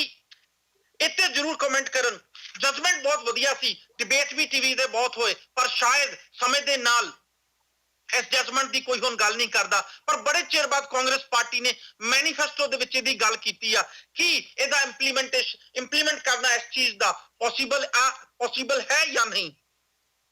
मैं माफी चाहूंगा थोड़ी जी, मैं अपने पैनलिस्ट को मेरे को 2 कॉलर ने मैं लेना जरूर चाहूंगा। सत श्री अकाल जी, लास्ट 4 नंबर ने 9295। हेलो, सत श्री अकाल जी, लास्ट 4 नंबर 9295। अपना नाम जरूर दस्यो सर। हाँ, सत श्री अकाल जी, मैं थोड़ी जी गल करनी चाहना कि कैप्टन साहब बारे गल करनी चाहना कि उन्होंने दी 2002 तो 2005 ਦੀ ਟਰਮ ਦੇ ਵਿੱਚ ਨੀਂਹ ਪੱਤਰਾਂ ਤੇ ਗੱਲ ਕਰ ਰਹੇ ਆ ਤੇ ਮੈਂ ਇੱਕ ਐਗਜ਼ਾਮਪਲ ਦੇਣਾ ਚਾਹਨਾ ਕਿ ਨੀਂਹ ਪੱਤਰ ਰੱਖਣਾ ਸੀ ਤੇ ਵਿਨੋਦ ਖੰਨਾ ਸਾਹਿਬ ਆ ਗਏ ਸੀ ਤੇ ਇਹਨਾਂ ਦੀ ਵਿਨੋਦ ਖੰਨਾ ਸਾਹਿਬ ਨਾਲ ਲੜਾਈ ਹੋ ਗਈ ਸੀ ਨੀਂਹ ਪੱਥਰ ਰੱਖਣ ਤੇ। ਇਹਨਾਂ ਦੀ ਕਾਂਗਰਸ ਦੀ ਲਾਸਟ ਟਰਮ ਸੀਗੀ, ਉਸ ਵੇਲੇ ਇਹਨਾਂ ਦੀ ਟਰਮ ਖਤਮ ਹੋਣ ਵਾਲੀ ਸੀ। ਇਹ ਨੀਂਹ ਪੱਤਰਾਂ ਤੇ ਜੇ ਇਹਨਾਂ ਦਾ ਪੁਰਾਣਾ ਟਰੈਕ ਰਿਕਾਰਡ ਦੇਖੀਏ ਕੈਪਟਨ ਅਮਰਿੰਦਰ ਸਿੰਘ ਦਾ ਬਹੁਤ ਹੀ ਮਾੜਾ ਹੈ। ਨੰਬਰ 2 ਤੇ ਜਿਹੜਾ ਵੀਆਈਪੀ ਕਲਚਰ ਦੀ ਗੱਲ ਕਰ ਰਹੇ ਆ ਤੇ ਕੈਪਟਨ ਸਾਹਿਬ ਜਦੋਂ ਵੀ ਜਾਂਦੇ ਆ, ਮੈਂ ਫਗਵਾੜੇ ਤੋਂ ਬਿਲੋਂਗ ਕਰਦਾ ਜੀ, ਜਦੋਂ ਵੀ ਜਾਂਦੇ ਆ ਤੇ ਇਹਨਾਂ ਦੇ ਆਲੇ ਪਹਿਲਾਂ ਵੀ 30-40 ਗੱਡੀਆਂ ਹੁੰਦੀਆਂ, ਪਿੱਛੇ ਵੀ 30-40 ਗੱਡੀਆਂ ਹੁੰਦੀਆਂ। ਇਹ ਕਿਹੜੇ ਵੀਆਈਪੀ ਕਲਚਰ ਨੂੰ ਖਤਮ ਕਰਨ ਦੀ ਗੱਲ ਕਰ ਰਹੇ ਆ, ਇਹ ਮੇਰੀ ਸਮਝ ਤੋਂ ਬਾਹਰ ਆ।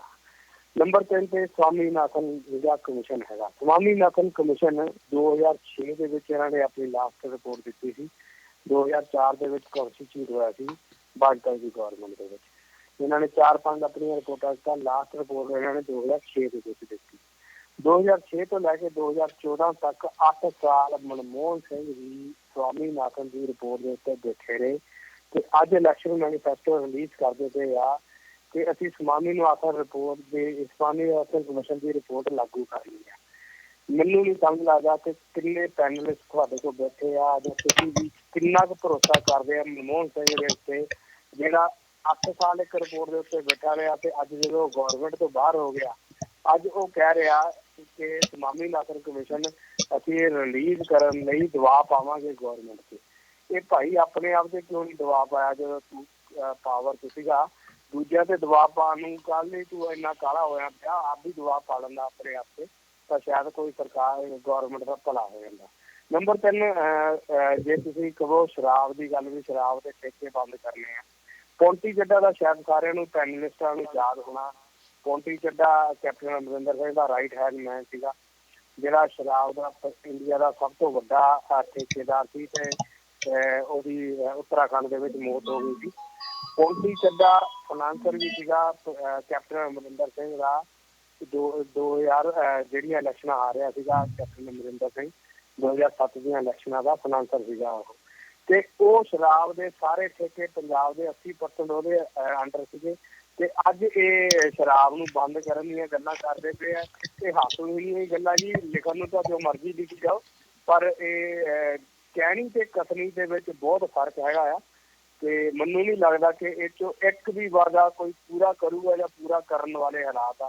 ਹਾਂ, ਪ੍ਰਸ਼ਾਂਤ ਭੂਸ਼ਣ ਵਧੀਆ ਇੱਕ ਮੈਨੂੰ ਲੱਗਦਾ ਕਿ ਉਹ ਹੈਗਾ, ਉਹ ਵਧੀਆ ਮੈਨੀਫੈਸਟੋ ਲਿਖਣ ਦੇ ਵਿੱਚ ਮਾਹਰ ਹੈਗਾ। ਉਹ ਦਿੱਤਾ ਆ ਪਰ ਮੈਨੂੰ ਨਹੀਂ ਲੱਗਦਾ ਕੋਈ ਕਿਸੇ ਵੀ ਗੱਲ ਤੇ ਕੋਈ ਇੰਪਲੀਮੈਂਟ ਹੋਣੀ। ਬਾਕੀ thank you sir, thank you sir, thank you for your time and ਜੋ ਤੁਸੀਂ ਡਿਟੇਲ ਵਿੱਚ ਨੋਟ ਕਰਕੇ ਆਪਣੇ ਜੋ ਪੁਆਇੰਟ ਸੀ ਉਹਦੇ ਬਾਰੇ ਵਿਚਾਰ ਦੱਸੇ। ਮੈਂ ਆਪਣੇ ਪੈਨਲਿਸਟ ਤੇ ਵਾਪਸ ਜਾਣਾ ਚਾਹੂੰਗਾ। ਜੇ ਕੋਈ ਕਮੈਂਟ ਕਰਨਾ ਚਾਹੇ ਉਸ ਤੋਂ ਪਹਿਲਾਂ ਹੋਈ ਗੱਲਬਾਤ ਉੱਤੇ ਜਾਂ ਫਿਰ ਕਾਲਰ ਜੋ ਦੁਆਰਾ ਕੀਤੇ ਗਏ ਕਮੈਂਟ ਉੱਤੇ। ਹਰਪ੍ਰੀਤ ਜੀ ਕਾਲਰ ਜਿਹੜੇ ਗੱਲ ਕਰ ਰਹੇ ਨੇ ਉਹ मैं एक बार याद करवाना चाहूंगा अजीत जी, मैं इलाहाबाद हाई कोर्ट की जो जजमेंट आई थी उस रिफॉर्म ਨੂੰ ਕਾਂਗਰਸ ਪਾਰਟੀ ਵਾਪਸ ਲਿਆਉਣ ਦੀ ਗੱਲ ਕਰ ਰਹੀ ਹੈ ਪੰਜਾਬ ਦਾ ਐਜੂਕੇਸ਼ਨ ਸਤਰ ਸੁਧਾਰਨ ਵਾਸਤੇ। ਕਿ ਕੋਈ ਵੀ ਗਵਰਨਮੈਂਟ ਐਨੇ ਬੋਲਡ ਸਟੈਪ ਤੇ ਕੰਮ ਕਰਨ ਨੂੰ ਪੰਜਾਬ ਦੇ ਵਿੱਚ ਤਿਆਰ ਹੋਊਗੀ ਜਾਂ ਫਿਰ ਇਹ ਗੱਲਾਂ ਮੈਨੀਫੈਸਟੋ ਦੇ ਵਿੱਚ ਹੀ ਪੈਕ ਹੋ ਕੇ ਰਹਿ ਜਾਣਗੀਆਂ? ਹਰਪ੍ਰੀਤ ਜੀ ਮੈਂ ਤੁਹਾਨੂੰ ਪਹਿਲਾਂ ਵੀ ਕਹਿ ਚੁੱਕਿਆ ਕਿ ਇਹ ਗੱਲਾਂ ਜਿਹੜੀਆਂ ਹੈਗੀਆਂ ਜ਼ਿਆਦਾਤਰ ਮੈਨੀਫੈਸਟੋ ਦੇ ਵਿੱਚ ਪੈਕ ਹੋ ਕੇ ਰਹਿਣ ਵਾਲੀਆਂ ਹੀ ਹੁੰਦੀਆਂ ਨੇ। ਹਾਲਾਂਕਿ ਇਹ ਗੱਲਾਂ ਜਿਹੜੀ ਐਜੂਕੇਸ਼ਨ ਦੇ ਉੱਤੇ ਉਹਨਾਂ ਦੀ ਰਿਪੋਰਟ ਹੈ, ਖੈਰ ਭਾਵੇਂ ਕੋਈ ਕਿਸੇ ਨੂੰ ਇਹ ਬੰਨ ਕੇ ਨਹੀਂ ਕਹਿ ਸਕਦਾ ਕਿ ਤੈਨੂੰ ਆਪਣੇ ਬੱਚੇ ਇੱਥੇ ਪੜਾਉਣੇ ਪੈਣਗੇ, ਪਰ ਇਨਡਾਇਰੈਕਟਲੀ ਉਹ ਚੀਜ਼ ਇਹ ਗੱਲ ਦੀ ਤਾਇਦ ਕਰਦੀ ਹੈ ਕਿ ਜੇ ਐਜੂਕੇਸ਼ਨ ਦਾ ਸਿਸਟਮ ਇੰਨਾ ਚੰਗਾ ਬਣ ਜਾਵੇ ਕਿ ਹਰ ਜਗ੍ਹਾ ਦੇ ਉੱਤੇ ਇੱਕੋ ਸਾਰ ਹੀ ਇੱਕੋ ਪੱਧਰ ਦੀ ਐਜੂਕੇਸ਼ਨ ਮਿਲਦੀ ਹੋਵੇ ਤਾਂ ਸ਼ਾਇਦ ਕਿਸੇ ਨੂੰ ਆਪਣੇ ਬੱਚਿਆਂ ਨੂੰ ਬਾਹਰ ਭੇਜਣ ਦੀ ਲੋੜ ਹੀ ਨਾ ਪਵੇ। ਪਰ ਕਿਆ ਇਹ ਗੱਲ ਕੀਤੀ ਜਾ ਸਕਦੀ ਹੈ? ਹਾਲਾਂਕਿ ਇਹ ਟੌਪ ਪ੍ਰਾਇੋਰਟੀ ਹੈ, ਬਿਲਕੁਲ ਸਭ ਤੋਂ ਪਵਿੱਤਰ ਗੱਲ ਹੋ ਸਕਦੀ ਹੈ, ਸਭ ਤੋਂ ਜ਼ਰੂਰੀ ਗੱਲ ਹੋ ਸਕਦੀ ਹੈ ਜੇ ਇਹ ਕੀਤੀ ਜਾਵੇ। ਪਰ ਜਦੋਂ ਗੱਲ ਇਦਾਂ ਦੀਆਂ ਜ਼ੋਰ ਮੋਰੀਆਂ ਰੱਖ ਕੇ ਜਾਂ ਗੱਲਾਂ ਨੂੰ ਘੁਮਾ ਕੇ ਕੀਤਾ ਜਾਊਗਾ ਕਿ ਇੱਕ ਪਾਸੇ ਕੈਪਟਨ ਸਾਹਿਬ ਲੋਕਾਂ ਤੋਂ ਫਾਰਮ ਭਰਵਾ ਰਹੇ ਨੇ ਕਰਜ਼ਾ ਮਾਫੀ ਦੇ ਕਿਸਾਨਾਂ ਦੀ ਦੇ, ਤੇ ਦੂਜੇ ਪਾਸੇ ਮੈਨੀਫੈਸਟੋ ਵਿੱਚ ਕਿਹਾ ਜਾਂਦਾ ਕਿ ਇਹ ਕੇਂਦਰ ਕਰ ਸਕਦਾ, ਅਸੀਂ ਕਰ ਨਹੀਂ ਸਕਦੇ ਹੈਗੇ। ਤਾਂ ਉਦੋਂ ਇਹ ਗੱਲਾਂ ਜਿਹੜੀਆਂ ਹੈਗੀਆਂ ਐਜੂਕੇਸ਼ਨ ਬਾਰੇ ਵੀ, ਜਿਹੜੀਆਂ ਕਿ ਬਹੁਤ ਜ਼ਰੂਰੀ ਨੇ, ਲੋੜੀਂਦੀਆਂ ਨੇ, ਬਹੁਤ ਪਵਿੱਤਰ ਨੇ, ਇਹਨਾਂ ਦੇ ਉੱਤੇ ਇਹ ਮੰਨਿਆ ਨਹੀਂ ਜਾ ਸਕਦਾ ਕਿ ਇਹ ਲੋਕ ਇਹਨਾਂ ਨੂੰ ਪੂਰੀਆਂ ਕਰਨ ਵਾਸਤੇ ਕਹਿ ਰਹੇ ਨੇ। ਸੋ ਜੇ ਕੀਤੀਆਂ ਜਾਣ ਤਾਂ ਇਹ ਸਭ ਤੋਂ ਜ਼ਰੂਰੀ ਹੈ ਮੇਰਾ ਖਿਆਲ ਹੈ, ਇੱਕ ਹੈਲਥ ਤੇ ਇੱਕ ਐਜੂਕੇਸ਼ਨ, ਦੋਵੇਂ ਚੀਜ਼ਾਂ ਦਾ ਪੱਧਰ ਹੋ ਜਾਵੇ ਤਾਂ ਮੈਂ ਦਾਅਵੇ ਨਾਲ ਕਹਿ ਸਕਦਾ ਹਾਂ ਕਿ ਲੋਕਾਂ ਦੀ ਜ਼ਿੰਦਗੀ ਦਾ ਪੱਧਰ ਆਪਣੇ ਆਪ ਸੁਧਰਨਾ ਸ਼ੁਰੂ ਹੋ ਜਾਏਗਾ। जी मेरा कोई और साथी कमेंट करना चाहे? ਜੀ ਬਿਲਕੁਲ Harpreet ji, education policy the at present Punjab ਦੇ ਵਿੱਚ ਹਾਲਾਤ ਇਸ ਤਰ੍ਹਾਂ ਨੇ ਕਿ ਤੁਸੀਂ ਅਗਰ ਸਰਕਾਰੀ ਸਕੂਲਾਂ ਦੀ ਮੈਂ ਗੱਲ ਕਰ ਰਿਹਾ, ਸਰਕਾਰੀ ਸਕੂਲਾਂ ਦੇ ਵਿੱਚ ਅਗਰ ਤੁਸੀਂ ਜਾਓ ਤਾਂ ਉੱਥੇ ਜਿਹੜੀ ਸਭ ਪਹਿਲਾਂ ਤਾਂ ਉਹ ਜਿਹੜੀ ਸਟਰੈਂਥ ਹੈ ਬੱਚਿਆਂ ਦੀ ਉਹ ਬਹੁਤ ਘੱਟ ਹੁੰਦੀ ਹੈ, ਔਰ ਜਿਹੜੀ ਸਟਰੈਂਥ ਵੀ ਹੁੰਦੀ ਹੈ ਉਹ ਐਸੇ ਬੱਚੇ ਹੁੰਦੇ ਆ ਜਿਹੜੇ ਕਿ ਅਫੋਰਡ ਨਹੀਂ ਕਰ ਸਕਦੇ ਜਾਂ ਜਿਹੜੇ ਕਿ ਬਹੁਤ ਜ਼ਿਆਦਾ ਹੀ ਸਲਮ ਏਰੀਆ ਤੋਂ ਆਏ ਹੁੰਦੇ ਨੇ। ਸੋ ਇਸ ਤਰ੍ਹਾਂ ਦੀ ਅਸੀਂ ਅਗਰ ਐਜੂਕੇਸ਼ਨ ਪਾਲਿਸੀ ਨਾਲ ਚੱਲ ਰਹੇ ਹਾਂ ਤਾਂ ਅਸੀਂ ਕੀ ਐਕਸਪੈਕਟ ਕਰਦੇ ਹਾਂ ਕਿ ਸਾਡੇ ਕੋਲ ਆਉਣ ਵਾਲਾ ਜਿਹੜਾ ਫਿਊਚਰ ਹੈ ਉਹ ਕਿੱਦਾਂ ਤਿਆਰ ਹੋਏਗਾ। ਬਿਲਕੁਲ ਠੀਕ ਹੈ, ਮੈਨੀਫੈਸਟੋ ਦੇ ਵਿੱਚ ਇਦਾਂ ਦੀਆਂ ਗੱਲਾਂ ਹੋਈਆਂ ਕਿ ਅਸੀਂ ਅਪਲਾਈ ਕਰਾਂਗੇ, ਅਸੀਂ ਐਜੂਕੇਸ਼ਨ ਪਾਲਿਸੀ ਨੂੰ ਰੀਫਾਰਮ ਕਰਾਂਗੇ। ਅਗਰ ਇਹ ਚੀਜ਼ ਇੰਪਲੀਮੈਂਟ ਹੋ ਜਾਏਗੀ ਤਾਂ ਇਹ ਗੱਲਾਂ ਕਰਨ ਦਾ ਫਾਇਦਾ ਹੈ। ਅਸੀਂ ਐਮਐਲਏਜ਼ ਐਮਪੀਜ਼ ਦੀ ਗੱਲ ਕਰਦੇ ਹਾਂ, ਸਭ ਦੇ ਬੱਚੇ ਜਿਹੜੇ ਆ ਉਹ ਜਾਂ ਤਾਂ ਓਵਰਸੀਜ਼ ਦੇ ਵਿੱਚ ਪੜ੍ਹਦੇ ਨੇ ਜਾਂ ਫਿਰ ਇਹੋ ਜਿਹੇ ਸਕੂਲਾਂ 'ਚ ਪੜ੍ਹਦੇ ਨੇ ਜਿਨ੍ਹਾਂ ਦਾ ਕਿ ਤੁਸੀਂ ਕਹਿ ਲਓ ਖਰਚਾ ਕਹਿ ਲਓ ਜਾਂ ਜਿਹੜਾ ਸਟੇਟਸ ਹੈ ਉਹ ਬਹੁਤ ਹੀ ਵੱਡਾ ਹੁੰਦਾ ਹੈ। ਲੇਕਿਨ ਅਸੀਂ ਇਸ ਚੀਜ਼ ਨੂੰ ਸੋਚਣ ਦੀ ਮਜਬੂਰ ਕਰੀਏ ਸਭ ਨੂੰ, ਆਪਣੇ ਐਮਪੀਜ਼ ਨੂੰ, ਐਮਐਲਏਜ਼ ਨੂੰ, ਜਾਂ ਜਿਹੜੇ ਹਾਈ ਪ੍ਰੋਫਾਈਲ ਲੋਕ ਨੇ ਜਾਂ ਜਿਹੜੇ ਸਾਡੇ ਈਵਨ ਗਵਰਨਮੈਂਟ EMPLOYEES ਹੈ, ਟੀਚਰਸ ਨੇ ਜਿਹੜੇ, ਉਹਨਾਂ ਦੇ ਖੁਦ ਦੇ ਬੱਚੇ ਜਿਹੜੇ ਆ ਉਹ ਬਾਹਰ ਸਕੂਲਾਂ ਦੇ ਵਿੱਚ, ਪ੍ਰਾਈਵੇਟ ਸਕੂਲਾਂ ਦੇ ਵਿੱਚ ਪੜ੍ਹਦੇ ਨੇ। ਅਸੀਂ ਇਸ ਚੀਜ਼ ਨੂੰ ਰਿਫਾਰਮ ਕਰਨ ਦੀ ਜ਼ਰੂਰਤ ਹੈ। ਅਗਰ ਅਸੀਂ ਗਵਰਨਮੈਂਟ ਸਕੂਲਾਂ ਨੂੰ ਅਪਲਿਫਟ ਕਰਨਾ ਹੈ ਜਾਂ ਐਜੂਕੇਸ਼ਨ ਪਾਲਿਸੀ ਨੂੰ ਏਦਾਂ ਅਪਲਾਈ ਕਰਨਾ ਹੈ ਤਾਂ ਸਾਨੂੰ ਹਰ ਚੀਜ਼ ਨੂੰ ਇੱਕ ਰੈਗੂਲੇਟ ਕਰਕੇ ਅਪਲਾਈ ਕਰਨਾ ਪਊਗਾ। ਜੇ ਅਸੀਂ ਇਸ ਚੀਜ਼ ਨੂੰ ਅਲੱਗ-ਅਲੱਗ ਕਰਕੇ ਚੱਲਾਂਗੇ ਫਿਰ ਇਹ ਚੀਜ਼ ਪਾਲਿਸੀ ਜਿਹੜੀ ਹੈ ਕਿ ਸਾਡੇ ਫਿਰ ਉਹ ਦਸਤਾਵੇਜ਼ਾਂ ਦਾ ਰੂਪ ਰਹਿ ਜਾਣੀ ਹੈ। ਸੋ ਮੈਂ ਤਾਂ ਇਹੀ ਕਹੂੰਗਾ ਕਿ ਜਿਸ ਤਰ੍ਹਾਂ ਉਹਨਾਂ ਨੇ ਗੱਲਾਂ ਕੀਤੀਆਂ ਅਗਰ ਉਹ ਇਸ ਪਾਲਿਸੀ ਨੂੰ ਅਪਲਾਈ ਕਰ ਜਾਂਦੇ ਆ ਤਾਂ ਸ਼ਾਇਦ ਥੋੜਾ ਬਹੁਤ ਫਰਕ ਪੈ ਜੇ। ਲੇਕਿਨ ਇਸ ਚੀਜ਼ ਨੂੰ ਬਹੁਤ ਹੀ ਜ਼ਿਆਦਾ ਤੁਸੀਂ ਕਹਿ ਲਓ ਕਿ ਮੇਨ ਪੁਆਇੰਟ ਹੋਣਾ ਚਾਹੀਦਾ ਸੀ ਮੈਨੀਫੈਸਟੋ ਦੇ ਵਿੱਚ, ਜਿੱਥੇ ਕਿ ਪੰਜਾਬ ਦਾ ਕਹਿ ਲਓ ਜਾਂ ਇੱਕ ਪੂਰੇ ਨੇਸ਼ਨ ਦਾ ਫਿਊਚਰ ਤਿਆਰ ਹੁੰਦਾ ਹੈ। ਉਸ ਦਾ ਹਾਲ ਅੱਜ ਅਗਰ ਤੁਸੀਂ ਦੇਖੋ ਗਵਰਨਮੈਂਟ ਸਕੂਲਾਂ ਦਾ ਤਾਂ ਉਹ ਬਹੁਤ ਹੀ ਬਦ ਤੋਂ ਬਦਤਰ ਹੋ ਚੁੱਕਾ ਹੈ। ਉੱਥੇ ਜਿਹੜੀ ਐਜੂਕੇਸ਼ਨ ਪਾਲਿਸੀ ਅਪਣਾਈ ਜਾਂਦੀ ਹੈ ਉਹ ਤਾਂ ਜ਼ਰੂਰ ਇੱਕ ਪ੍ਰੋਪਰ ਵੇ ਨਾਲ ਤਿਆਰ ਕੀਤੀ ਹੋਈ ਹੈ, ਲੇਕਿਨ ਉਸ ਨੂੰ ਪੜ੍ਹਨ ਵਾਲਾ ਔਰ ਉਸ ਨੂੰ ਪੜ੍ਹਾਉਣ ਵਾਲਾ ਅਗਰ ਇੰਟਰਸਟ ਨਾਲ ਨਹੀਂ ਕਰੇਗਾ ਤਾਂ ਇਸ ਚੀਜ਼ ਨੂੰ ਇੰਪਲੀਮੈਂਟ ਕਰਨ ਦਾ ਵੀ ਕੋਈ ਫਾਇਦਾ ਨਹੀਂ ਹੋਊਗਾ। ਸੋ ਕਿਤੇ ਨਾ ਕਿਤੇ ਪੂਰਾ ਐਜੂਕੇਸ਼ਨ ਸਿਸਟਮ ਹੈ ਜਿਹੜਾ ਉਹ ਉਸ ਨੂੰ ਰਿਫਾਰਮ ਕਰਨ ਦੀ ਲੋੜ ਹੈ। ਔਰ ਅਗਰ ਇਹ ਆਪਣੇ ਗੱਲਾਂ ਤੇ ਅਡਿੱਗ ਰਹਿੰਦੇ ਨੇ ਔਰ ਇਸ ਨੂੰ ਪ੍ਰੋਪਰ ਤਰੀਕੇ ਨਾਲ ਇੰਪਲੀਮੈਂਟ ਕਰ ਦਿੰਦੇ ਨੇ ਤਾਂ ਸ਼ਾਇਦ ਕੁਝ ਸੁਧਾਰ ਐਜੂਕੇਸ਼ਨ ਪਾਲਿਸੀ ਵਿੱਚ ਦੇਖਣ ਨੂੰ ਮਿਲੇਗਾ। ਇੱਕ ਹੋਰ ਇੰਪੋਰਟੈਂਟ ਗੱਲ, ਸਮਾਂ ਸਾਡੇ ਕੋਲ ਜ਼ਿਆਦਾ ਨਹੀਂ ਹੈ ਪਰ ਮੈਂ ਇੱਕ ਮਿੰਟ ਚਾਹੂੰਗਾ ਸਤੀਸ਼ ਜੀ, ਮੈਂ ਤੁਹਾਡੇ ਤੇ ਵਾਪਸ ਆਉਣ ਲੱਗਾ ਸਤੀਸ਼ ਜੀ, ਉਹ ਤੋਂ ਪਹਿਲਾਂ ਇੱਕ ਮਿੰਟ ਚਾਹੂੰਗਾ ਕਿਉਂਕਿ ਸਮਾਂ ਜ਼ਿਆਦਾ ਨਹੀਂ। ਇੱਕ ਹੋਰ ਇੰਪੋਰਟੈਂਟ ਚੀਜ਼, ਇੱਕ ਪੁਆਇੰਟ ਟੱਚ ਕਰਨਾ ਚਾਹੁੰਦਾ ਸੀ। ਪੁਲਿਸ ਰਿਫਾਰਮ ਦੀ ਗੱਲ ਕੀਤੀ ਹੈ। ਅਸੀਂ ਸਾਰਾ ਹੀ ਜਾਣਦੇ ਹਾਂ ਜਿੱਦਾਂ ਕਿ ਪੰਜਾਬ 'ਚ ਜਾਂ ਇੰਡੀਆ ਦੇ ਵਿੱਚ ਪੁਲਿਸ ਕੰਮ ਕਰਦੀ ਆ ਕਿੰਨਾ ਕੁ ਪੋਲੀਟੀਸ਼ੀਅਨ ਦਾ ਪ੍ਰਭਾਵ ਹੁੰਦਾ ਵਾ ਪੁਲਿਸ ਤੇ। ਕਾਂਗਰਸ ਪਾਰਟੀ ਨੇ ਆਪਣੇ ਮੈਨੀਫੈਸਟੋ ਦੇ ਵਿੱਚ ਪੁਲਿਸ ਉੱਤੇ ਅਤੇ ਪੁਲਿਸ ਉੱਤੇ ਪੋਲੀਟੀਸ਼ੀਅਨ ਦੇ ਪ੍ਰਭਾਵ ਨੂੰ ਖਤਮ ਕਰਨ ਦੀ ਜਾਂ ਫਿਰ ਘੱਟ ਕਰਨ ਦੀ ਗੱਲ ਕੀਤੀ ਆ। ਜੇ ਦੇਖਿਆ ਜਾਵੇ ਤੇ ਸ਼ਾਇਦ ਸਮੇਂ ਦੀ ਲੋੜ ਤੇ ਹੈਗੀ ਆ ਇਦਾਂ ਦੀ ਚੇਂਜਸ ਇੰਡੀਅਨ ਲਾਅ ਦੇ ਵਿੱਚ ਲਿਆਏ ਜਾਣ, ਪਰ ਇਹ ਕੀ ਇੰਪੋਸੀਬਲ ਕਿ ਇਹ ਕੀ ਪੋਸੀਬਲ ਹੋਣਗੇ ਜਾਂ ਫਿਰ ਈਵਨ ਕਾਂਗਰਸ ਪਾਰਟੀ ਇਹਨੂੰ ਇੰਪਲੀਮੈਂਟ ਕਰਨ ਉੱਤੇ ਵੀ ਕਾਮਯਾਬ ਹੋ ਪਾਊਗੀ। ਜੇ ਮੈਂ ਥੋੜਾ ਜਿਹਾ ਇੱਥੇ ਐਗਜ਼ਾਮਪਲ ਦੇਵਾਂ, ਆਮ ਤੌਰ ਤੇ ਸਾਨੂੰ ਉਹ ਵੀਡੀਓ ਵਾਇਰਲ ਹੋਈਆਂ ਸੋਸ਼ਲ ਮੀਡੀਆ ਤੇ ਮਿਲ ਜਾਂਦੀਆਂ ਨੇ ਜਿੱਥੇ ਕੈਪਟਨ ਸਾਹਿਬ ਪੁਲਿਸ ਵਾਲਿਆਂ ਨੂੰ ਫੋਨ ਤੇ ਦਬਕਾ ਮਾਰ ਰਹੇ ਹੁੰਦੇ ਆ। ਪਰ ਜੇ ਮੈਂ ਇਸ ਪੁਲਿਸ ਰਿਫਾਰਮ ਦੀ ਗੱਲ ਕਰਾਂ ਤੇ ਸਭ ਤੋਂ ਪਹਿਲਾਂ ਕੈਪਟਨ ਸਾਹਿਬ ਨੂੰ ਪੁਲਿਸ ਵਾਲਿਆਂ ਨੂੰ ਦਬਕਾ ਮਾਰਨਾ ਬੰਦ ਕਰਨਾ ਚਾਹੀਦਾ ਹੈ ਤੇ ਜੇ ਕੋਈ ਸਵਾਲ ਵੀ ਪੁੱਛਣਾ ਵਾ ਉਹ ਪ੍ਰੋਪਰ ਤਰੀਕੇ ਨਾਲ ਪ੍ਰੋਪਰ ਚੈਨਲ ਨਾਲ ਪੁੱਛੇ ਜਾਣੇ ਚਾਹੀਦੇ ਆ। ਸਬਦੀਪ ਜੀ please go ahead. Harpreet ji, police reform ਦਾ ਸਭ ਤੋਂ ਆਸਾਨ ਤੇ ਸਭ ਤੋਂ ਬਿਹਤਰ ਤਰੀਕਾ ਇਹੀ ਹੈ ਕਿ ਰਾਜਨੀਤਿਕ ਲੋਕਾਂ ਦਾ ਤੇ ਪੁਲਿਸ ਅਫਸਰਾਂ ਦਾ ਜਿਹੜਾ ਕਲਿੱਕ ਬਣ ਜਾਂਦਾ ਉਹਨੂੰ ਤੋੜ ਦਿੱਤਾ ਜਾਵੇ। ਕਲਿੱਕ ਤੋੜਨ ਦਾ ਇੱਕੋ ਇੱਕ ਤਰੀਕਾ ਵਾ ਜਿਹੜਾ ਤੁਸੀਂ ਪਹਿਲਾਂ ਕਹਿ ਚੁੱਕੇ ਹੋਗੇ ਕਿ ਜਿਹੜੇ ਇੱਕ ਦੂਜੇ ਨੂੰ ਸਵਾਲਾਤ ਕਰਨੇ ਨੇ ਉਹ ਉਹਨਾਂ ਨੂੰ ਇੱਕ ਚੌਕਟੇ 'ਚ ਰੱਖ ਕੇ ਬਲਕਿ ਲਿਖਤੀ ਰੂਪ ਦੇ ਵਿੱਚ ਕੀਤਾ ਜਾਵੇ। ਅਫਸਰਸ਼ਾਹੀ ਆਮ ਤੌਰ ਦੇ ਉੱਤੇ ਲਿਖਤੀ ਰੂਪ ਦੇ ਵਿੱਚ ਗੱਲਾਂ ਕਰਨ ਤੋਂ ਡਰਦੀ ਹੈ, ਪਰ ਜੇ ਪੰਜਾਬ ਦੀ ਪੁਲਿਸ ਨੇ ਸੱਚਮੁੱਚ ਸਿਆਸਤਦਾਨਾਂ ਤੋਂ ਮੁਕਤ ਹੋਣਾ ਤੇ ਜਦੋਂ ਉਹ ਉਹਨਾਂ ਨੂੰ ਕੋਈ ਗਲਤ ਹਦਾਇਤ ਦਿੰਦੇ ਨੇ ਤੇ ਉਹਨਾਂ ਨੂੰ ਮੰਗ ਕਰਨੀ ਚਾਹੀਦੀ ਹੈ ਕਿ ਸਾਨੂੰ ਇਸ ਗੱਲ ਉੱਤੇ ਲਿਖ ਕੇ ਦੇ ਦਿਓ। ਔਰ ਜਦੋਂ ਕੋਈ ਪੁਲਿਸ ਨੂੰ ਦਬਕਾ ਮਾਰਨ ਦੀ ਗੱਲ, ਜ਼ੁਬਾਨੀ ਦਬਕਾ ਮਾਰਨ ਦੀ ਬਜਾਏ ਜਿਹੜੇ ਪ੍ਰਮੁੱਖ ਨੇਤਾ ਨੇ, ਜੇ ਕੋਈ ਗ੍ਰਹਿ ਮੰਤਰੀ ਹੈ ਜਾਂ ਕੋਈ ਮੁੱਖ ਮੰਤਰੀ ਹੈ ਤਾਂ ਉਹਨੂੰ ਵੀ ਲਿਖਤੀ ਤੌਰ ਦੇ ਉੱਤੇ ਸਵਾਲ ਪੁੱਛਣੇ ਚਾਹੀਦੇ ਨੇ। ਇਸ ਤੋਂ ਬਿਨਾਂ ਕੋਈ ਕਲਿੱਕ ਨਹੀਂ ਤੋੜਿਆ ਜਾ ਸਕਦਾ। ਮੈਂ ਵਾਪਸ ਪਹਿਲਾਂ ਵਾਲੇ ਮੁੱਦੇ ਤੇ ਉਹਨਾਂ ਐਜੂਕੇਸ਼ਨ ਵਾਲੇ ਦੇ ਉੱਤੇ ਐਜੂਕੇਸ਼ਨ ਵਾਲੇ ਮੁੱਦੇ ਦੇ ਉੱਤੇ ਬਹੁਤ ਕਲੀਅਰ ਗੱਲ ਹੈ। ਜੇ ਖਰਚਾ ਤੁਸੀਂ ਐਜੂਕੇਸ਼ਨ ਤੇ ਵਧਾਉਂਦੇ ਹੋ ਤਾਂ ਇਹ ਗੱਲ ਬਹੁਤ ਚੰਗੀ ਹੋਏਗੀ ਔਰ ਫਾਇਦਾ ਹੋਏਗਾ ਪੰਜਾਬ ਦੇ ਲੋਕਾਂ ਦਾ, ਪਰ ਉਸ ਫਾਇਦੇ ਨੂੰ ਲਾਗੂ ਕਰਨ ਦੇ ਲਈ ਪਹਿਲਾਂ ਤੁਹਾਨੂੰ ਪੰਜਾਬ ਦੇ ਸਕੂਲਾਂ ਦੀ ਰੀਅਲ ਪੋਜੀਸ਼ਨ ਦੇਖਣੀ ਪਵੇਗੀ।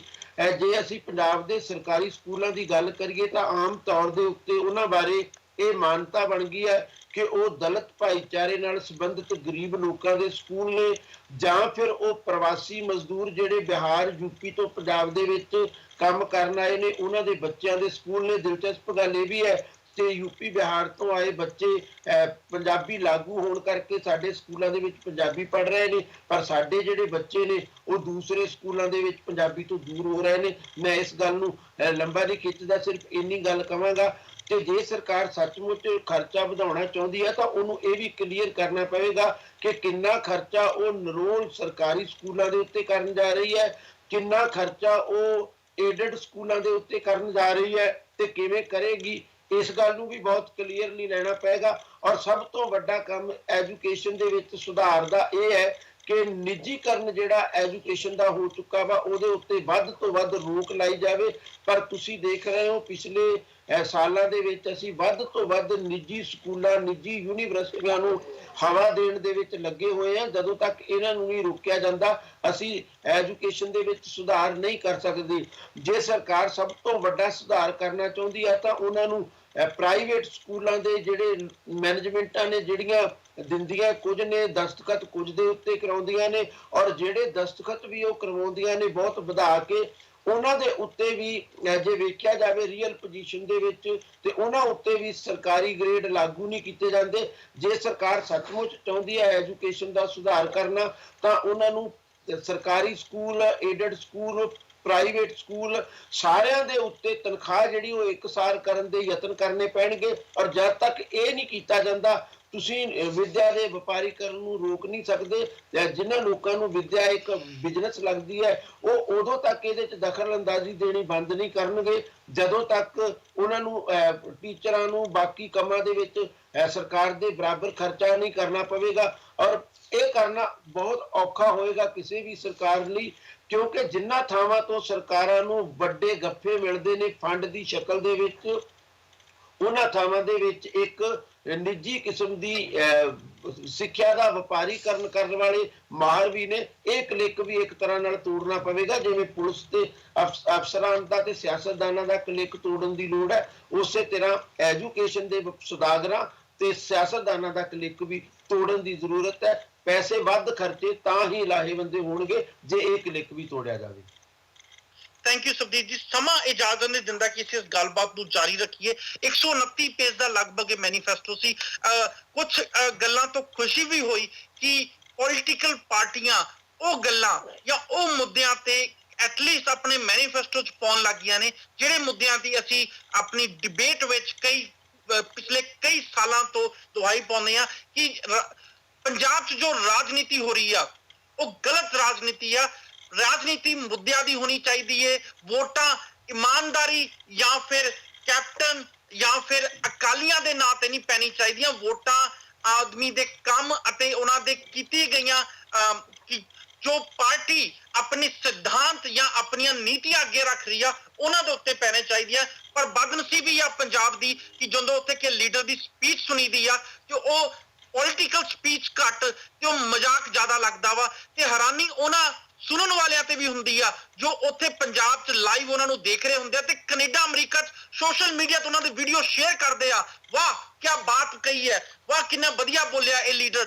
ਹੈਰਾਨੀ ਹੁੰਦੀ ਆ ਕਿ ਤੁਸੀਂ ਕਿੱਦਾਂ ਇਹਨਾਂ ਉਹ ਲੀਡਰਾਂ ਦੀ ਮਜ਼ਾਕ ਜਦੋਂ ਕਰਦੇ ਨੇ ਉਹਨਾਂ ਨੂੰ ਸ਼ੇਅਰ ਕਰਕੇ ਪੰਜਾਬ ਦੇ ਲੀਡਰ ਬਣਾਉਣਾ ਚਾਹੁੰਦੇ ਜੋ ਗਲਤੀ ਉਹਨਾਂ ਲੀਡਰਾਂ ਦੀ ਨਹੀਂ ਹੈ, ਗਲਤੀ ਕਿਤੇ ਨਾ ਕਿਤੇ ਤੁਹਾਡੀ ਤੇ ਉਹ ਲੋਕ ਜੋ ਪੰਜਾਬ ਤਾੜੀਆਂ ਮਾਰਦੇ ਆ ਉਹਨਾਂ ਦੀ ਵੀ ਆ। ਪਰ ਓਵਰਆਲ ਕਾਂਗਰਸ ਦੇ ਮੈਨੀਫੈਸਟੋ ਵਿੱਚ ਜੋ ਗੱਲਾਂ ਕੀਤੀਆਂ ਗਈਆਂ ਨੇ ਜੇ ਕਿਤੇ ਇੰਪਲੀਮੈਂਟ ਹੋ ਜਾਣ ਤੇ ਪੰਜਾਬ ਦੀਆਂ ਲਗਭਗ ਸਮੱਸਿਆ ਖਤਮ ਹੋ ਜਾਣ। ਇੱਥੇ ਅਸੀਂ ਲੈਂਦੇ ਹਾਂ ਇੱਕ ਛੋਟੀ ਜੀ ਬ੍ਰੇਕ ਤੋਂ ਬਾਅਦ ਫਿਰ ਹਾਜ਼ਰ ਹੁੰਦੇ ਆ ਮਜੀਠਾ ਅਤੇ ਜਲੰਧਰ ਨਾਰਥ ਦੇ ਓਪੀਨੀਅਨ ਪੋਲ ਦੇ ਤੁਹਾਡੇ ਬਾਰੇ ਗੱਲਬਾਤ ਕਰਾਂਗੇ। ਕੀ ਆਂਦੇ ਸੀ ਉੱਥੋਂ ਦੇ ਲੋਕ ਤੇ ਕਿਹਨੂੰ ਵੋਟ ਪਾਉਣ ਦਾ ਮਨ ਬਣਾਇਆ ਸੀ, ਕਿਹੜੇ ਮੁੱਦੇ ਨੇ ਜੋ ਉੱਥੋਂ ਦੇ ਲੋਕ ਕਿਹਨਾਂ ਮੁੱਦਿਆਂ ਤੇ ਉੱਥੋਂ ਦੇ ਲੋਕ ਜਲੰਧਰ ਨਾਰਥ ਅਤੇ ਮਜੀਠਾ ਹਲਕੇ ਦੇ ਲੋਕ ਪਾਰਟੀਆਂ ਨੂੰ ਵੋਟ ਪਾਉਣਗੇ ਤੇ ਕਿਹੜੀ ਪਾਰਟੀ ਨੂੰ ਵੋਟ ਪਾਉਣਗੇ। ਇੱਕ ਲੈਂਦੇ ਆ ਛੋਟੀ ਜੀ ਬ੍ਰੇਕ ਤੇ ਬ੍ਰੇਕ ਤੋਂ ਬਾਅਦ ਫਿਰ ਹਾਜ਼ਰ ਹੁੰਦੇ ਆ।